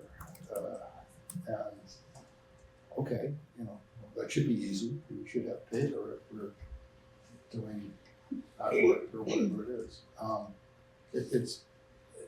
There's a lot, it's complex. It's a big budget, it's very complex. But I don't know how things are processed and whether that's an efficient way of, is it the principals who are in charge of their schools, or is it, as you suggested before, central processing? The budget is set and you put in your recs, and if there's money, you get it, and if there isn't, you don't. I don't know that process, and I think that's really what it is when the question was asked, what do you want to see? What I want to see is a process that we can trust, so that whatever the number is that comes up, we can say with confidence, okay, because we can trust the process. I'm just too new to this to trust the process right now. I think Katie is developing the process. Great. Ron? And then Brian. I just had a couple of thoughts. I really think that it's good to hear the passion and the ideas. I personally would say it'd be nice to hear from the school board before we speculate too far. I think we're talking about the lack of information. I think anyone can criticize things. I would say these are professionals. I personally have faith that they're all doing the best they can. It's very complex, and I feel like we're being a little negative. I just don't know, when we talk about malfeasance, stewardship, lack of, I would just be careful. I think if we were hiring these people purely to run P&L statements, and their job is just to drive profits, I wouldn't want them teaching my kids. They're educators, their job is to raise children in schools, and a lot of those things are immeasurable, right? Are there healthy kids coming out of schools? I don't look at a profit sheet to determine that. So I would just give them some credit. I think they've done okay. I think there's some financial concerns we can talk about, but I would never say that there's been malfeasance unless there's some evidence of that. I think just that kind of language doesn't help. So my thought is, we can talk more about it, but I don't know if we're making progress here right now. I think we're each talking about ideas about what maybe isn't working well. I'd like to hear from the school board. I think they probably have some presentation they can share, clarify things for us and inform us and educate us. And then maybe we can have an opinion. That's just my thought. Brian, you're next, but just segue on what Ron said. It's a good point. I like the conversation now in terms of the spitballing at least, and not about anger or accusatory in any way, but these are all questions. They'll be in the room. You ask them directly. What are you doing? What's different? How do we know? How can you show us? Is this in writing? Those types of things. And I think it's going to be a good opportunity, but thanks, Ron. But I do appreciate the conversations. I think it kind of puts us in maybe a spot where we can think about what's important to us and ask. Brian? I didn't actually have anything. Okay. No, but you're right about that, and I don't want to. I shouldn't even have used that word, but really, for people that have been on the committee for a number of years, a lot of these answers should be common knowledge, and that it's not makes me concerned about the process. And that, again, if the process has been, let's take next year's number and add something to it, that's for such a large line item as people looking after taxpayer dollars, that really concerns me. Well, I could say something. Yeah, if you want to. Keep pointing at you. I think basically I think the issue might be the process. And my position is, I think there needs to be an improvement in the process. And I bet they would agree with that too. I'm sure Katie certainly agrees with that. And I do think there should be some changes. Milton actually is, if you want to know, the top school. Well, Milton is like 276 out of 397 schools in spending. So we're like in the 40%-ish. So it was what, 270? Lowest 40. Are we talking total dollars? Dollars. As of 2023, which is the latest data. Sure, but if you're comparing to like a small town in Western Mass. Well, you could go the other way too. The top, you wouldn't even believe who the top town is for spending. Boston. Provincetown. Spend triple what we spent, 4 times. Provincetown, Orleans, Cambridge, Truro, Martha's Vineyard. Those are the top 5. And then it's charter schools.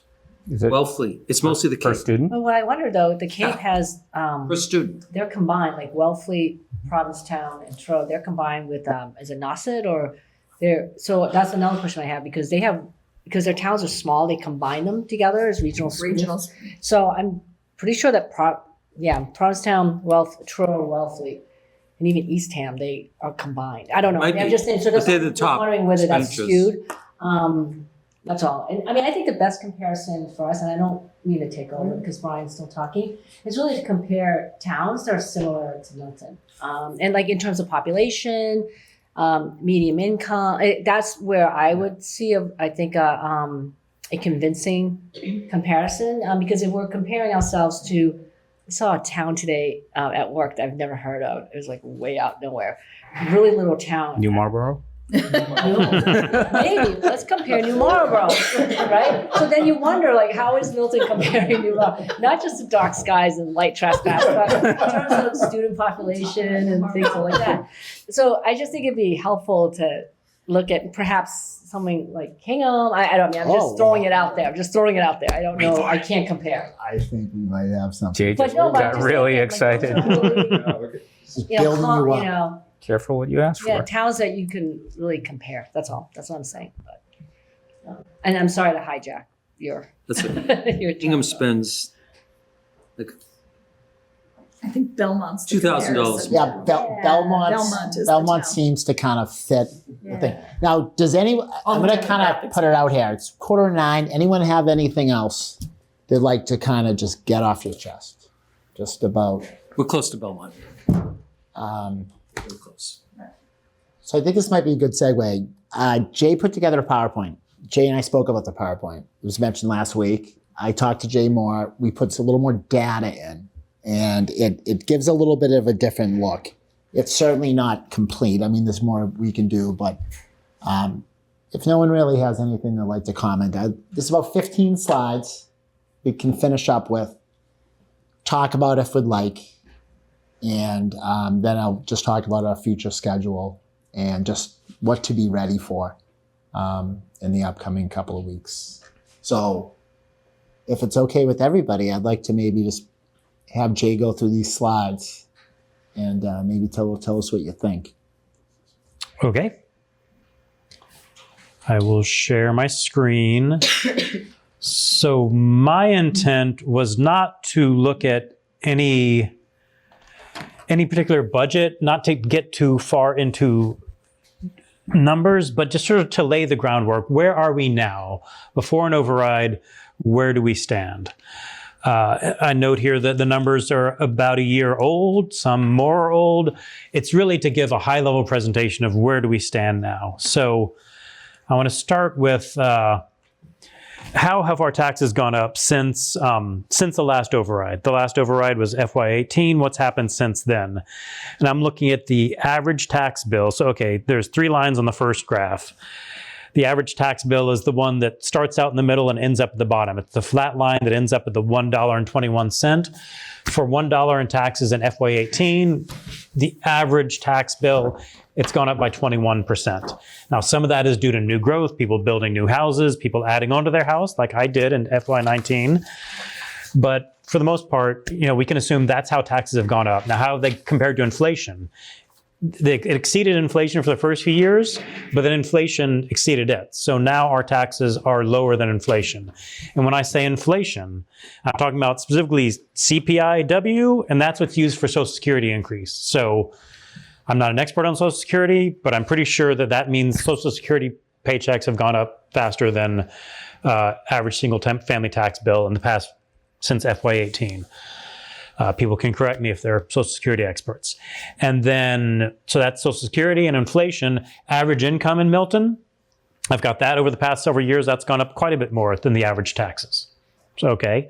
And on the right, I just have the same story told in a different way. Inflation adjusted average tax. It's now, our taxes are lower than they were after the last override once you adjust for inflation. What do I have next? Okay. I skipped one. Yeah, growth of property. Yes. I was thinking of you, Andrew, when I made this. Some Warrant Committee members, who I just named, have asked about property values as a way of measuring the benefit we get from the town government.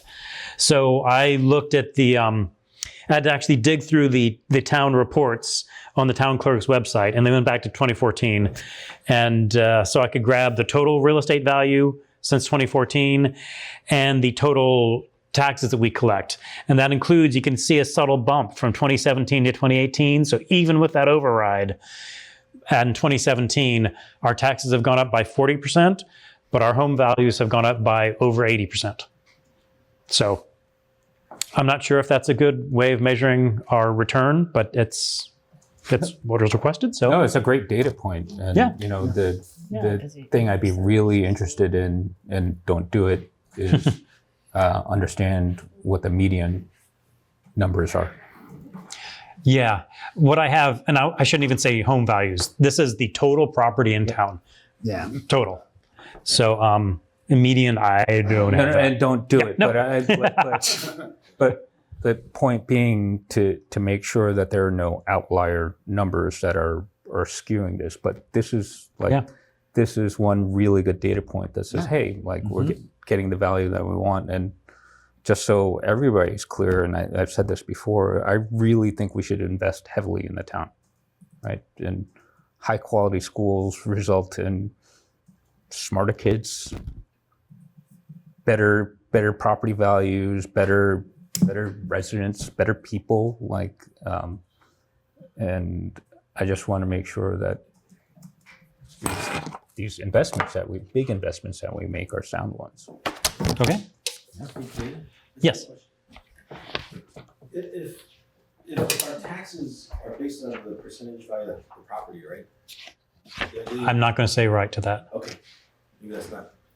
Because keep in mind, so our total, ignoring new growth for a second, our total, when you don't have an override, our total taxes can go up by 2.5%.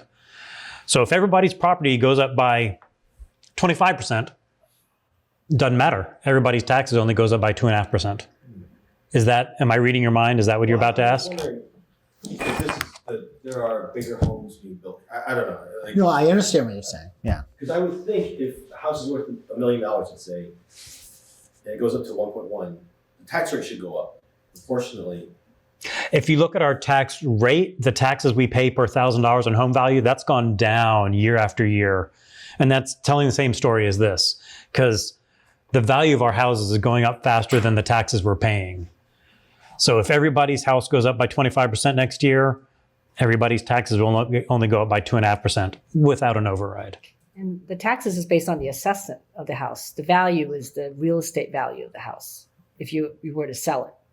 I mean, they're two different things. I'm not because, distinguishing between yeah, those. it's two different things because if you're paying, the value of your house, of the tax that you're paying is based on the assessment by the town versus the property value is if you put it on the market and sell it. So it's a market value versus an assessment. So I'm just saying that they're two different. They're two different numbers, but from a taxpayer perspective, Right. what do you care about? Like, Right.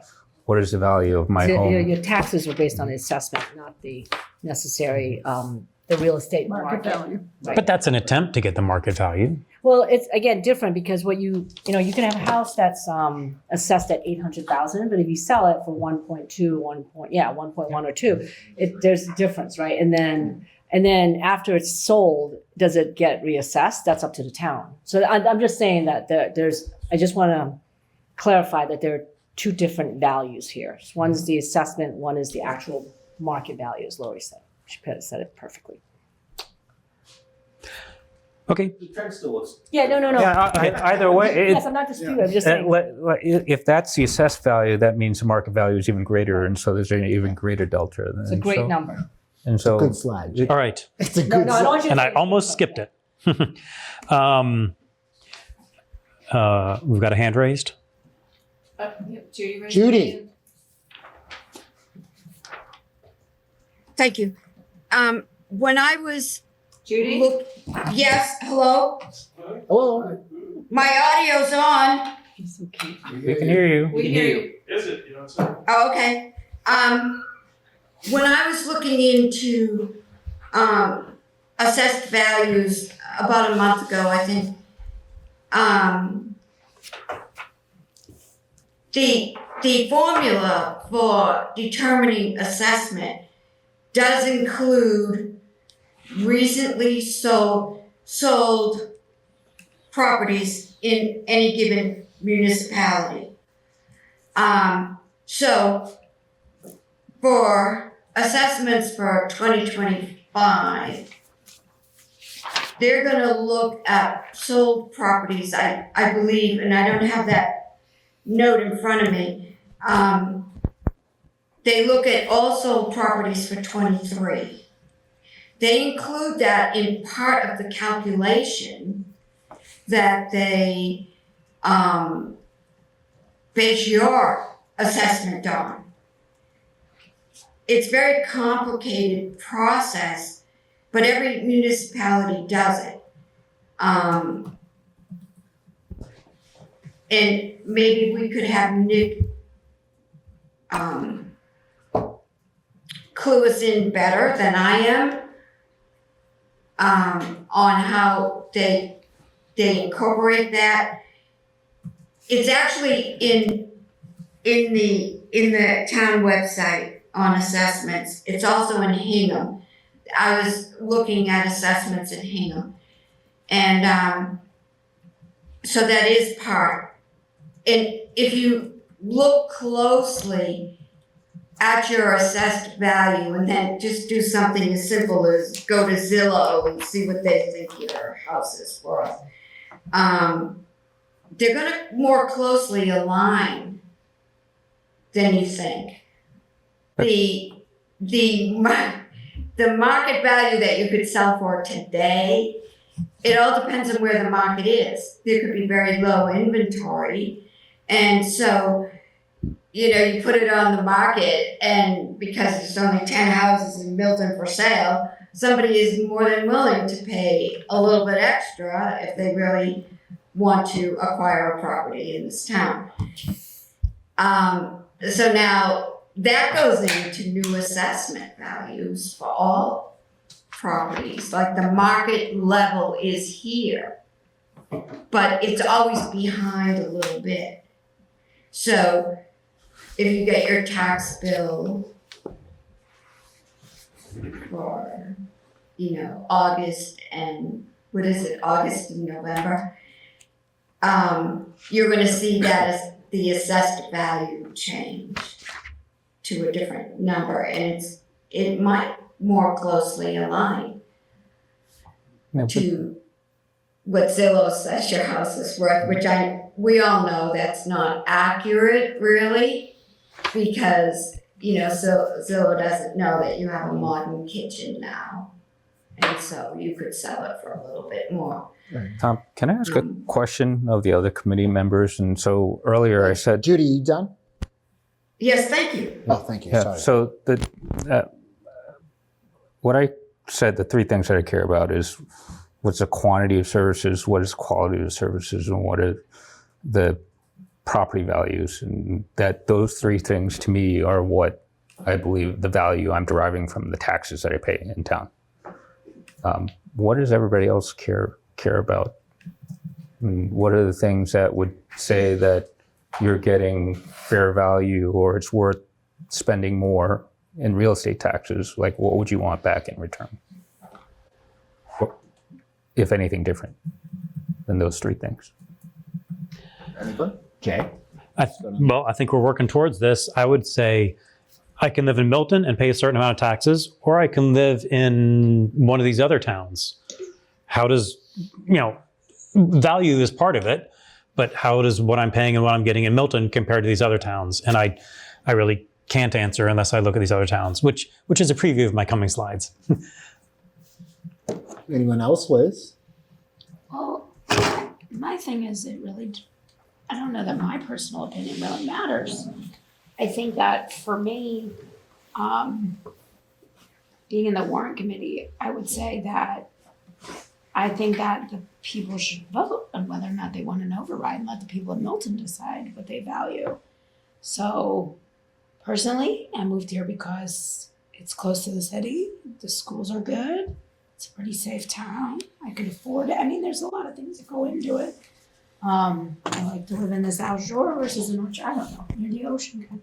So, but for me, I mean, I just really would value people being able to have that voice and having a vote on the override, because I don't know what the whole town values, and there are a lot of people, and some people like me that really value the schools, and then there are people who don't necessarily want to pay additional money in taxes, and they might vote against it. So I think we have to kind of hear from everybody, but it's kind of my opinion.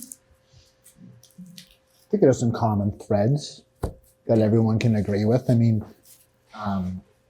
not service-based, but like, location, kind of geographical proximity, quasi, I don't want to say rural, but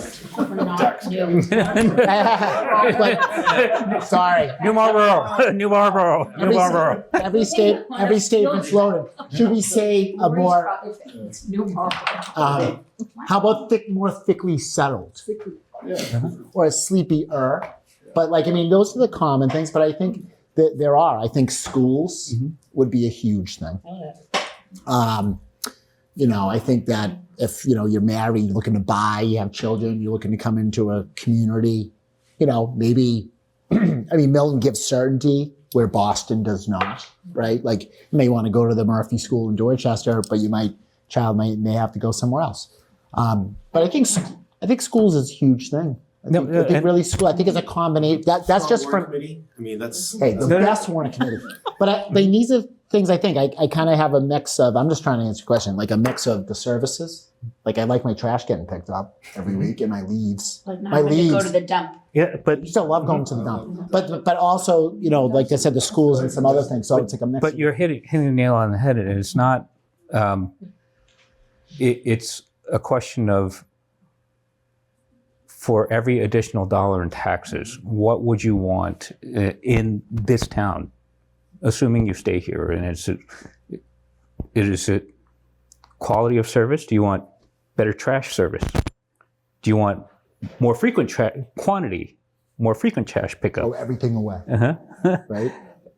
Exactly, and so that's the root of the question. Are there any other factors? Because if I had to write the comment on the warrant to justify an override, and I'm not volunteering, as a matter of fact, just for the record, I'm explicitly saying that I do not want to do, but I'd want to say, hey, for these additional tax dollars, these are the things that you're getting, and here's why I think it's justified. Because your property values are increasing, your kids are going to get a better education, you're going to be able to throw everything away, and that you don't pay for trash pickup anymore.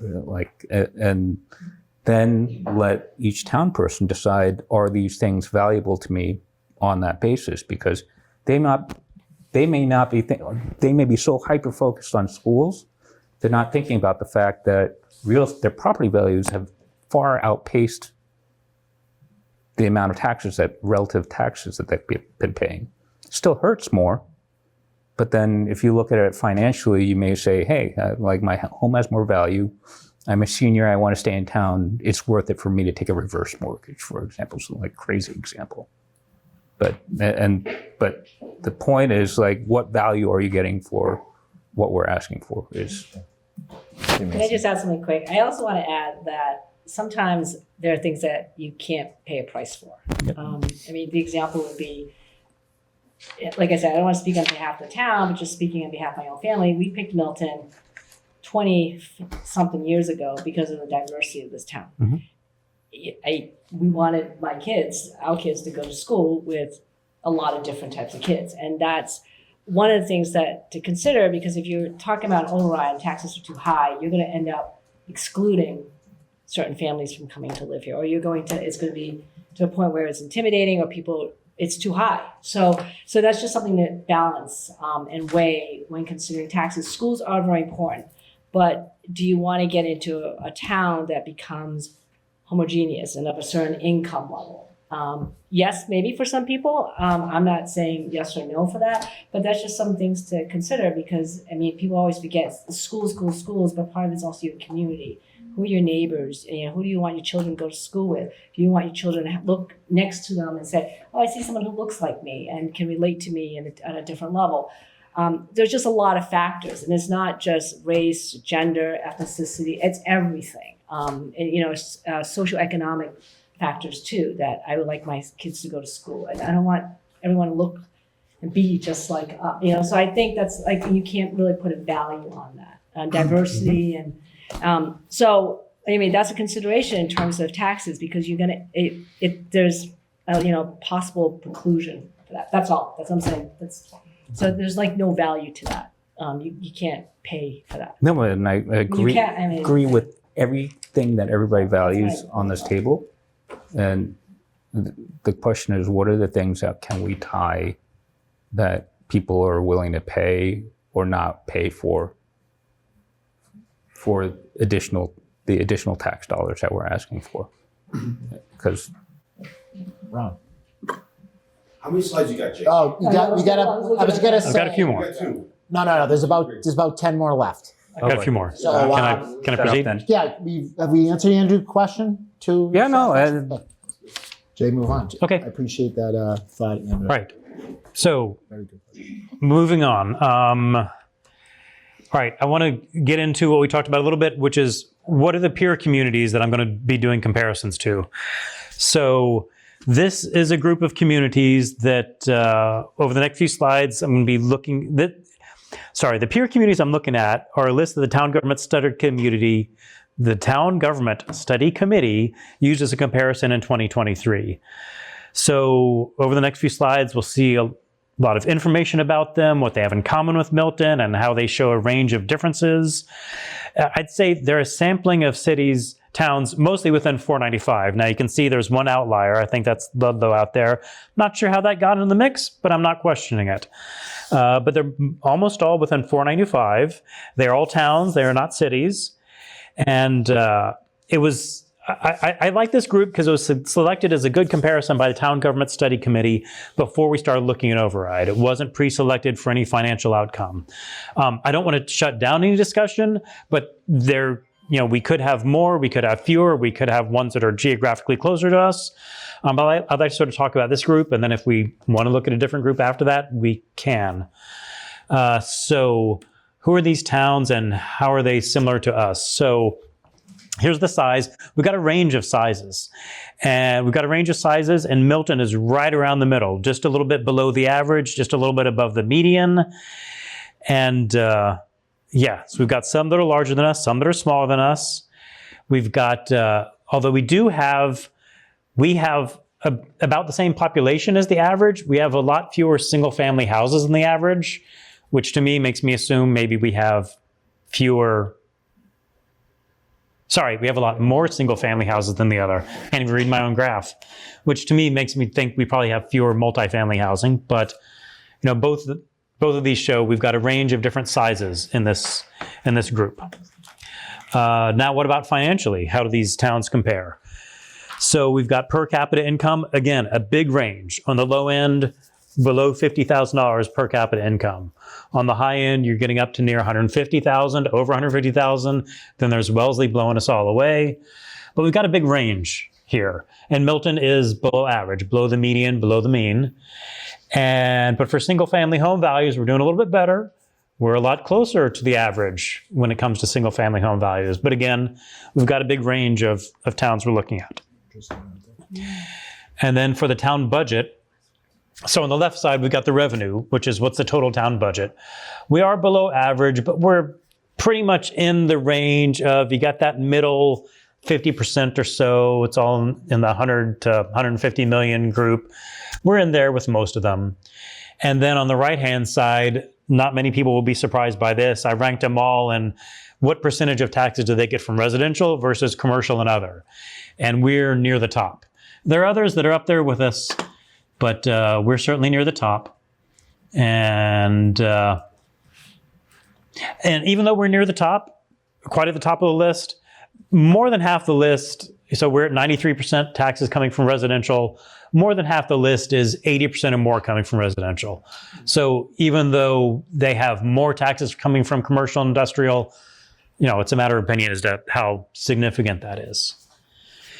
So those three slides just sort of tell us who are these towns we're looking at and how are they similar or different for us. So let's start doing some comparisons. All right, the big one, taxes. What are our taxes? If I'm wondering, I've alluded to this all evening. If I'm wondering, are we a high tax town or not? I can't look at that in a vacuum. I have to look at that compared to our peers, compared to someone else. And if we look at this list of peers, we are below average. So you'll hear around town, people will assert, people in the past have asserted at town meetings without any facts to back it up. Milton is a high tax town because we have a low commercial base. Well, that's arguable. It looks like we're a average tax town or a little bit below average.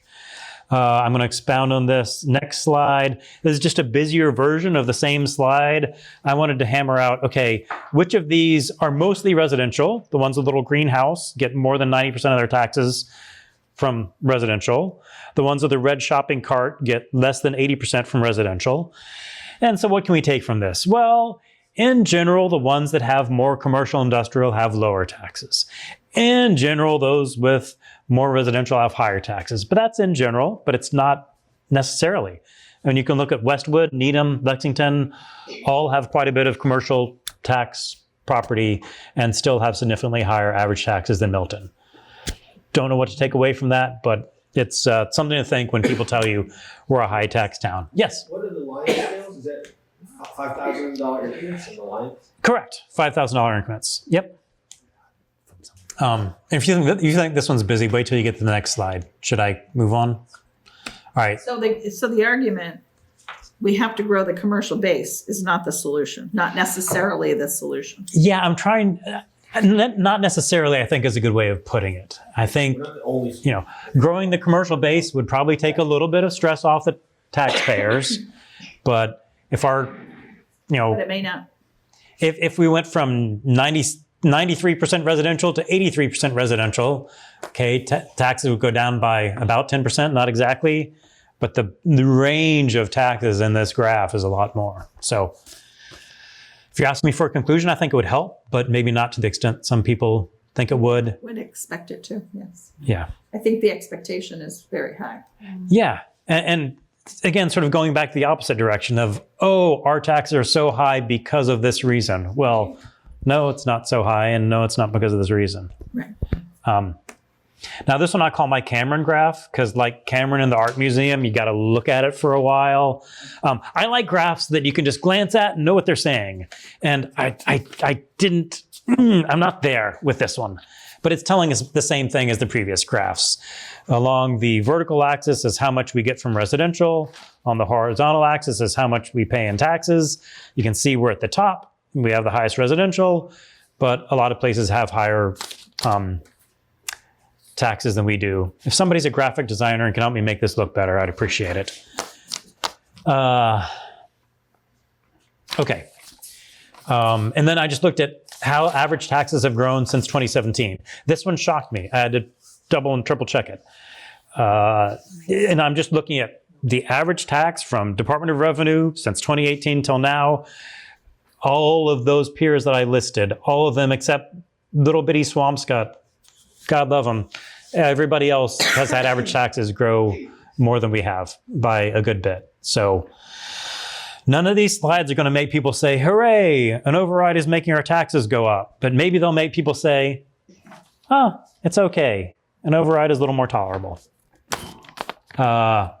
Now, one thing that I've heard concerns expressed, I've heard them in select board meetings, I've heard them just around town of, this is a big override. And I'm not arguing that this is a big override. It's, every year we put it off, the pill we had to swallow gets bigger. I'm not disagreeing with that. But if we look at our peers, out of 23 peers, 7 of them have had tax increases of more than 10% in a single year. That's almost a third. So yes, it does happen that towns do tax increases that are more than 10% in 1 year. It's a big pill to swallow, but it's not unprecedented. It happens. And these all passed. Yeah. So I'm not looking at overrides. These are surely overrides, but I'm just looking at the average tax in year 1 and the average tax in year 2. Yeah, I can speak to Belmont. Belmont's first override failed, and they had to bring it back. When did that happen? 2020. That'll lower the amount. Yeah. Okay.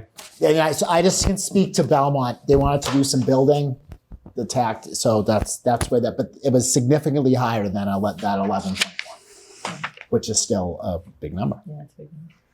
Okay. And so then I bring it all home with a final graph, which is, so this is the average taxes again, 2024 numbers. And you might remember that we were a little bit below the average of our peers. So I said, well, what if we have an override? And people have been throwing around override numbers from 8.5 million to 11.5 million is what I've heard the most. So I decided, let's look at each one of those. 8.5, 9.5, 10.5, 11.5. What would happen? I've got the picture of apples and oranges here because I'm giving a percent increase to the 2024 taxes. Of course, these will be 2026 taxes. It's just to give us a feel of where things would stand compared to our peers. So I took the percent increase that an override from 8.5 to 11.5 would be, applied it to 2024. And as you can see, before the override, we're a little bit below the average of our peers. We're 11th on this group of 24 towns. After any one of these overrides, we're a little bit below the average of our peers. We're 11th on this group of 24 towns. So we can conclude what we will from that. Everyone can draw their own conclusions from that. But that may lead into what we want to discuss. What we want to discuss as a committee. Do we want to discuss what sort of override we think is prudent? What sort of advice? I'll stop sharing my screen. What sort of advice can we give to the select board? Are you going to be going to the select board giving the advice? Do we want to advise the select board they should give level service? Do we want to advise the select board level service plus needs? Do we want to advise the select board level service plus a cushion? Mr. Chair, is that the sort of discussion we might have? Well, Jay, I don't know if they want our advice. I have a bad habit of giving my advice when people don't ask for it. Yeah. We know. Just a comment on that. I'm sorry. But I struggle with the premise that these are peer towns. Like, I don't know. Okay. I don't know who came up with that or why they came up with it or what their context was. I don't know. I never saw it. But I don't get that, like Brookline or Swampscott or Ludlow or Burlington, you can compare to Milton, and there are sometimes you can, but I wouldn't say any of those towns. I don't know how you could throw them in a basket and just say, compare these. And I struggle with the comparisons. I looked at them against DESI, Okay. and I think there were 3 or 4 towns that were not on your list that they had on their list. And of course, I don't remember. Okay. But I've searched for comparable town lists and have failed, so that's why I've been using this one. whatever. Yeah, Jay and we discussed this. I always go to Belmont. I don't know Belmont why. is definitely I up just here. kind of You don't need going to Belmont and looking at the town. Yeah. Being, I just always kind of. And all the demographics match. That's just. No, whether they're right or wrong, they're really interesting data points. No, they're- and what's difficult is we can't just look at one and say it's right? And so there's a lot of different things. You could scorecard it, like where are we plus? Where are we minus? How many pluses do we have relative to minuses? Or what? Like some factors correlate to residential versus commercial, but nonetheless, like each of those tell a story, a difficult story to tell in a single story, but it's good data points that say, hey, like if we saw anything that was really out of whack, that would be a red flag, right? If we saw that real estate value versus taxes growth inverted, then we'd say something might seriously be wrong. Or if you were consistently at the top or bottom of any of those charts, something would be wrong. And so, you could, there's lies, damn lies, and statistics, right? But like, I appreciate the work. Short story, I Thanks. appreciate the work that you put into it, because God knows I would not have done that. Yeah, I think Jay gave us a really good snapshot, and especially that last slide where it kind of bills it out and kind of gives us an idea. It's also shocking, as Macy had said, like to look at some of the other towns. Look at Brookline. They just took on a huge school thing. Look how much their taxes are. Concord, Wellesley, Winchester. No, thank you for mentioning Macy, because I wrote a note. Note Macy's comment. You wrote a comment of, if we have an override, is that going to price people out of living in Milton? That's another thing I take from that last slide is, compared to where, if we have an override, we're still relatively in the same ballpark of the cost to move here. I was just thinking about Brookline. Brookline has a lot of condominiums, way more than we do, and it's a larger town. I would say it's double the size. But what I found shocking was Westwood has such a commercial base. I know because I contribute to it. I work there. I go to Wegmans and Target and Dedham too, with Legacy Place. So I was actually surprised to see that their taxes are high, the residential taxes are high, notwithstanding they're solid, commercial based compared to ours, which is great. Yeah, this is more of an anecdotal, conversation with someone from Dedham, but, and it's not really, there's no data, but they said sometimes like a place like Legacy Place, while you look at all the money, it creates equally as many problems Police. for the town. Yeah, fine. So you say, oh, look at all this commercial, but it's not that, they're not getting millions and millions of dollars on coming in the door. So it says it's, you gotta kind of But you balance have it. the increased law enforcement to patrol, there's other considerations that Accidents. we don't have. Accidents, true. There's just a whole slew of things that I did not get into, but they just said like the return sometimes isn't as much as you think it's gonna be.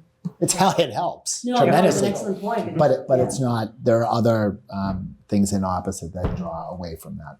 Yeah, for me, all these numbers aren't going to give us the right number. What it will do is give us a sniff test and say, is something real seriously out of whack that we really need to dig into? And I didn't see anything that said, hey, we're doing something seriously wrong. Yeah, we're not an outlier. We're not an We're outlier. one standard deviation of all these. Yeah, no, definitely, yeah, for sure. That was really helpful. And so that tells us we're in the right neighborhood. And so if they ask for a $100 million override, then So Jay, when the number comes back from the select board, you'll be able to plug that in. Those numbers. I hope that Nick Milano will give me more accurate numbers, but sure. and I would really want New Marlboro in there comparison, please.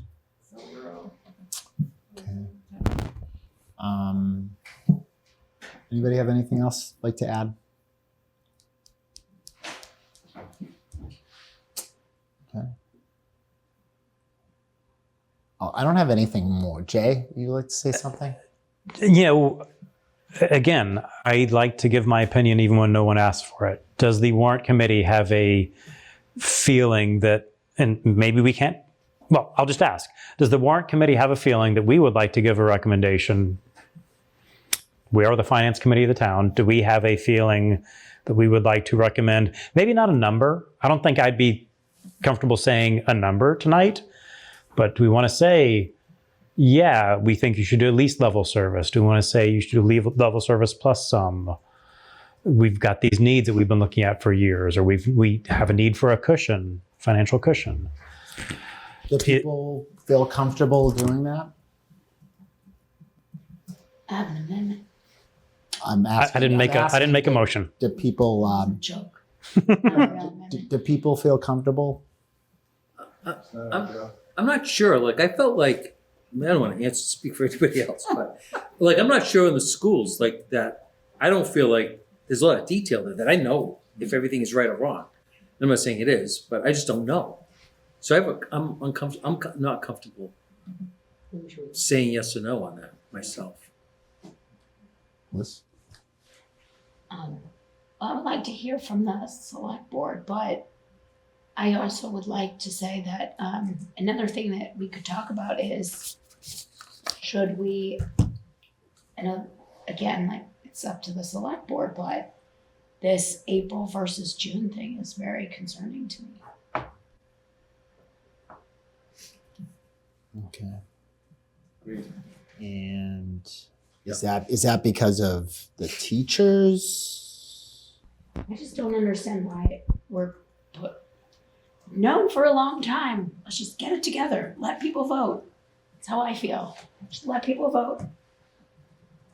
I don't profess to know what's in the hearts and minds of everybody in town, so let them speak. I would think that one possible reason to do the later vote could be maybe they think town's not ready to make an informed vote on this. I don't know, but I can see where you think you rush it and you haven't done the diligence. It can backfire when you propose a number, but hopefully we're doing that diligence.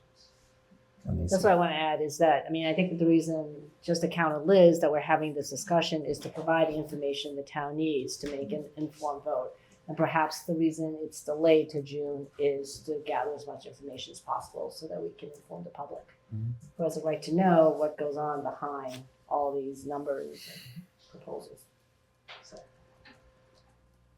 back to your question about the select board, the one thing I would want to ask them is that I would hope that they think about it the same way that we're thinking about it and Jay's looking at it in relative terms. And that if they're not looking at it that way, I'd want to know why. And if they are, I would hope that they would really push to make sure that the town has the infrastructure to give them that information, to let them make informed decisions all the time, not just once a year. Julia. Yeah, just in terms of the date, I really think that pushing the date out further would be, not to be overly dramatic about it, but I think it could be really catastrophic for our schools. I think if we claim to, support our teachers, to have them be given out, be given pink slips and to not know their fate until sometime in June is cruel and unusual punishment. And I think that we have the information we need now. Maybe people aren't seeking it out, but it's there. And I think pushing it to June is kicking the can down the road again. I think we lose further confidence in our elected officials, and the teachers, as multiple people have said tonight, are going to go find other jobs, as would I if I were in their position. And that level of turnover, who is going to want to come work for the Milton Public Schools? It's going to be, I'm guessing, less experienced teachers, which, everyone needs to get their start somewhere, but we don't want a huge turnover of experienced teachers all at once. And I really fear for the schools and what that will do to them if we push this override out even further than it already has been.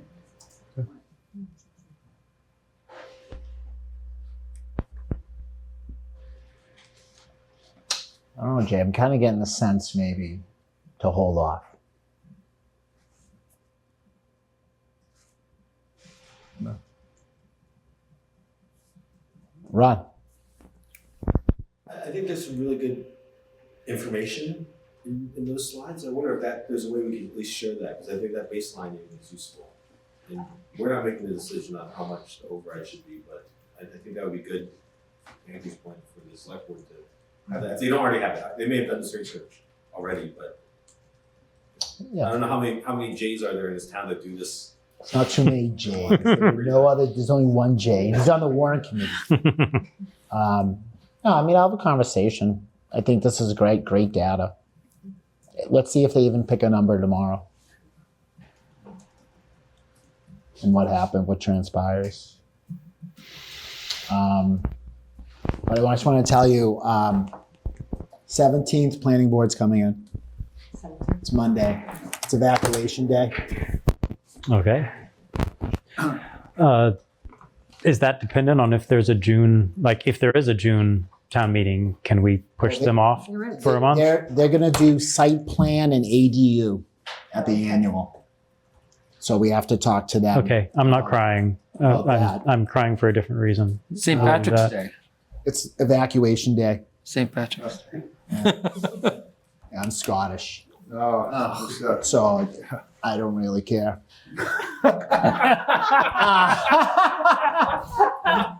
No.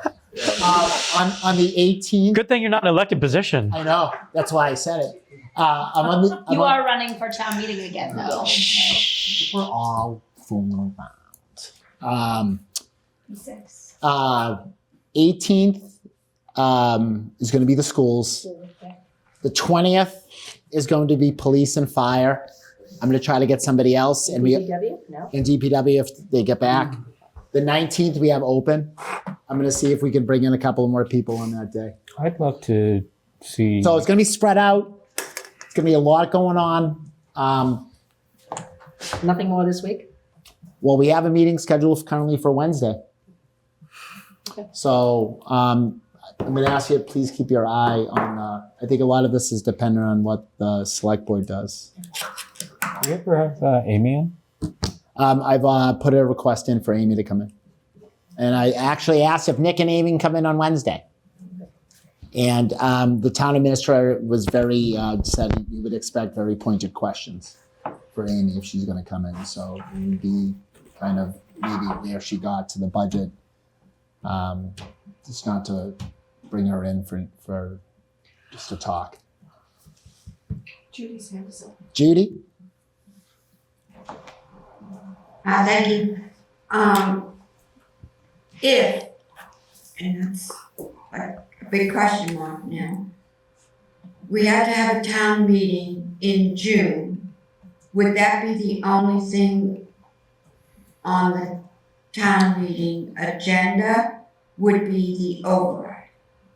Does anyone have a prediction? Yeah, the MBTA, Judy, it would probably be the East Milton overlay.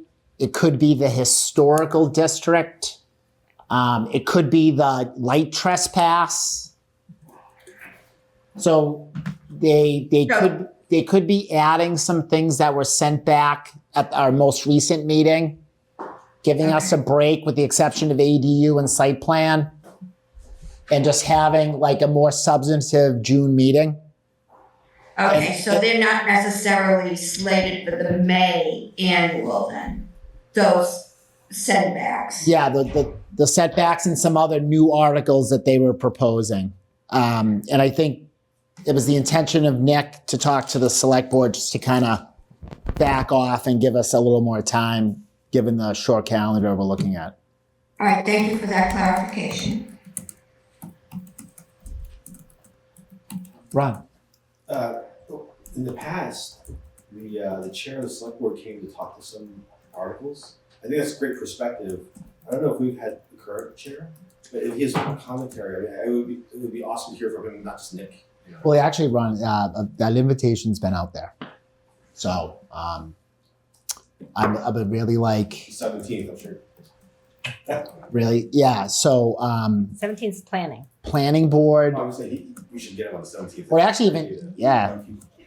The 9th is open, but I would agree with you. I think somebody from that board needs to come down and have a conversation. It's about this and a couple of other things. So that's my intention as chair, to try to facilitate that for everybody and for the town. So.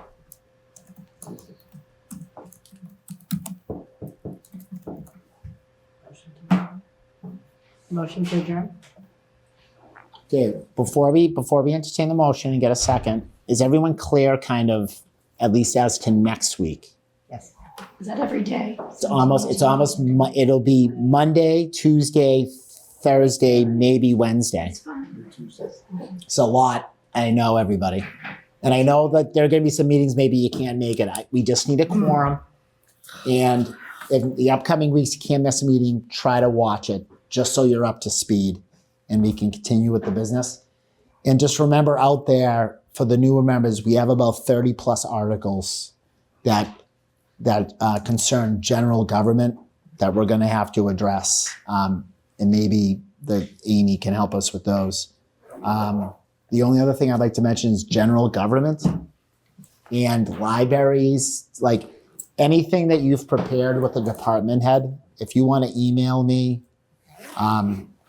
and if this, you want to present on it or coincide, if you, again, more committee members, if you think there's a certain person other than select board, DPW, police, fire, that we should most certainly bring in, please communicate that to me in email and we can have a conversation about it and I'll see if I can get those people in. I would say, one other thing, there's the Squantum Ave, Adams Street land taking. Do you remember this? The traffic light at Squantum Street and Adams. And there was a talk about eminent domain. That may be pushed also to the June meeting. So there could be a significant slate on for June, is what I'm saying. So almost like a full-on special. So there's, I don't know. So this is going to be discussed tomorrow at the meetings, at the select board meeting, and hopefully we get some clarity. Is there a June date for the, and is it always the first One was Lori. One was shared with me as a potential. If you want to just give me a moment, I don't want to say it was the first week of June. I want to say maybe it was the second. Right, Tom, I see the week of June 16th or the 23rd. Yes. I'm not sure if it's been finessed. It has not been finalized. So that would be the last week of school or the week before the last week of school.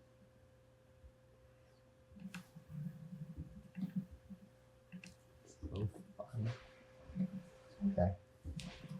So they're scheduling. So for Wednesday, if select board picks a number, do we want to meet and talk about it? On Wednesday? On Wednesday, even if it's just for a little while. If you want to talk about it, I mean, we're gonna start the next week, and it's gonna be hot. We're gonna have all these committees in, and this is our chance to ask the questions that we've been talking about tonight. So, do we think we would benefit from another discussion? It could be very brief. We don't have to stay here for 3 hours. We can stay here for an hour, 45 minutes, but just to discuss that number. Ron.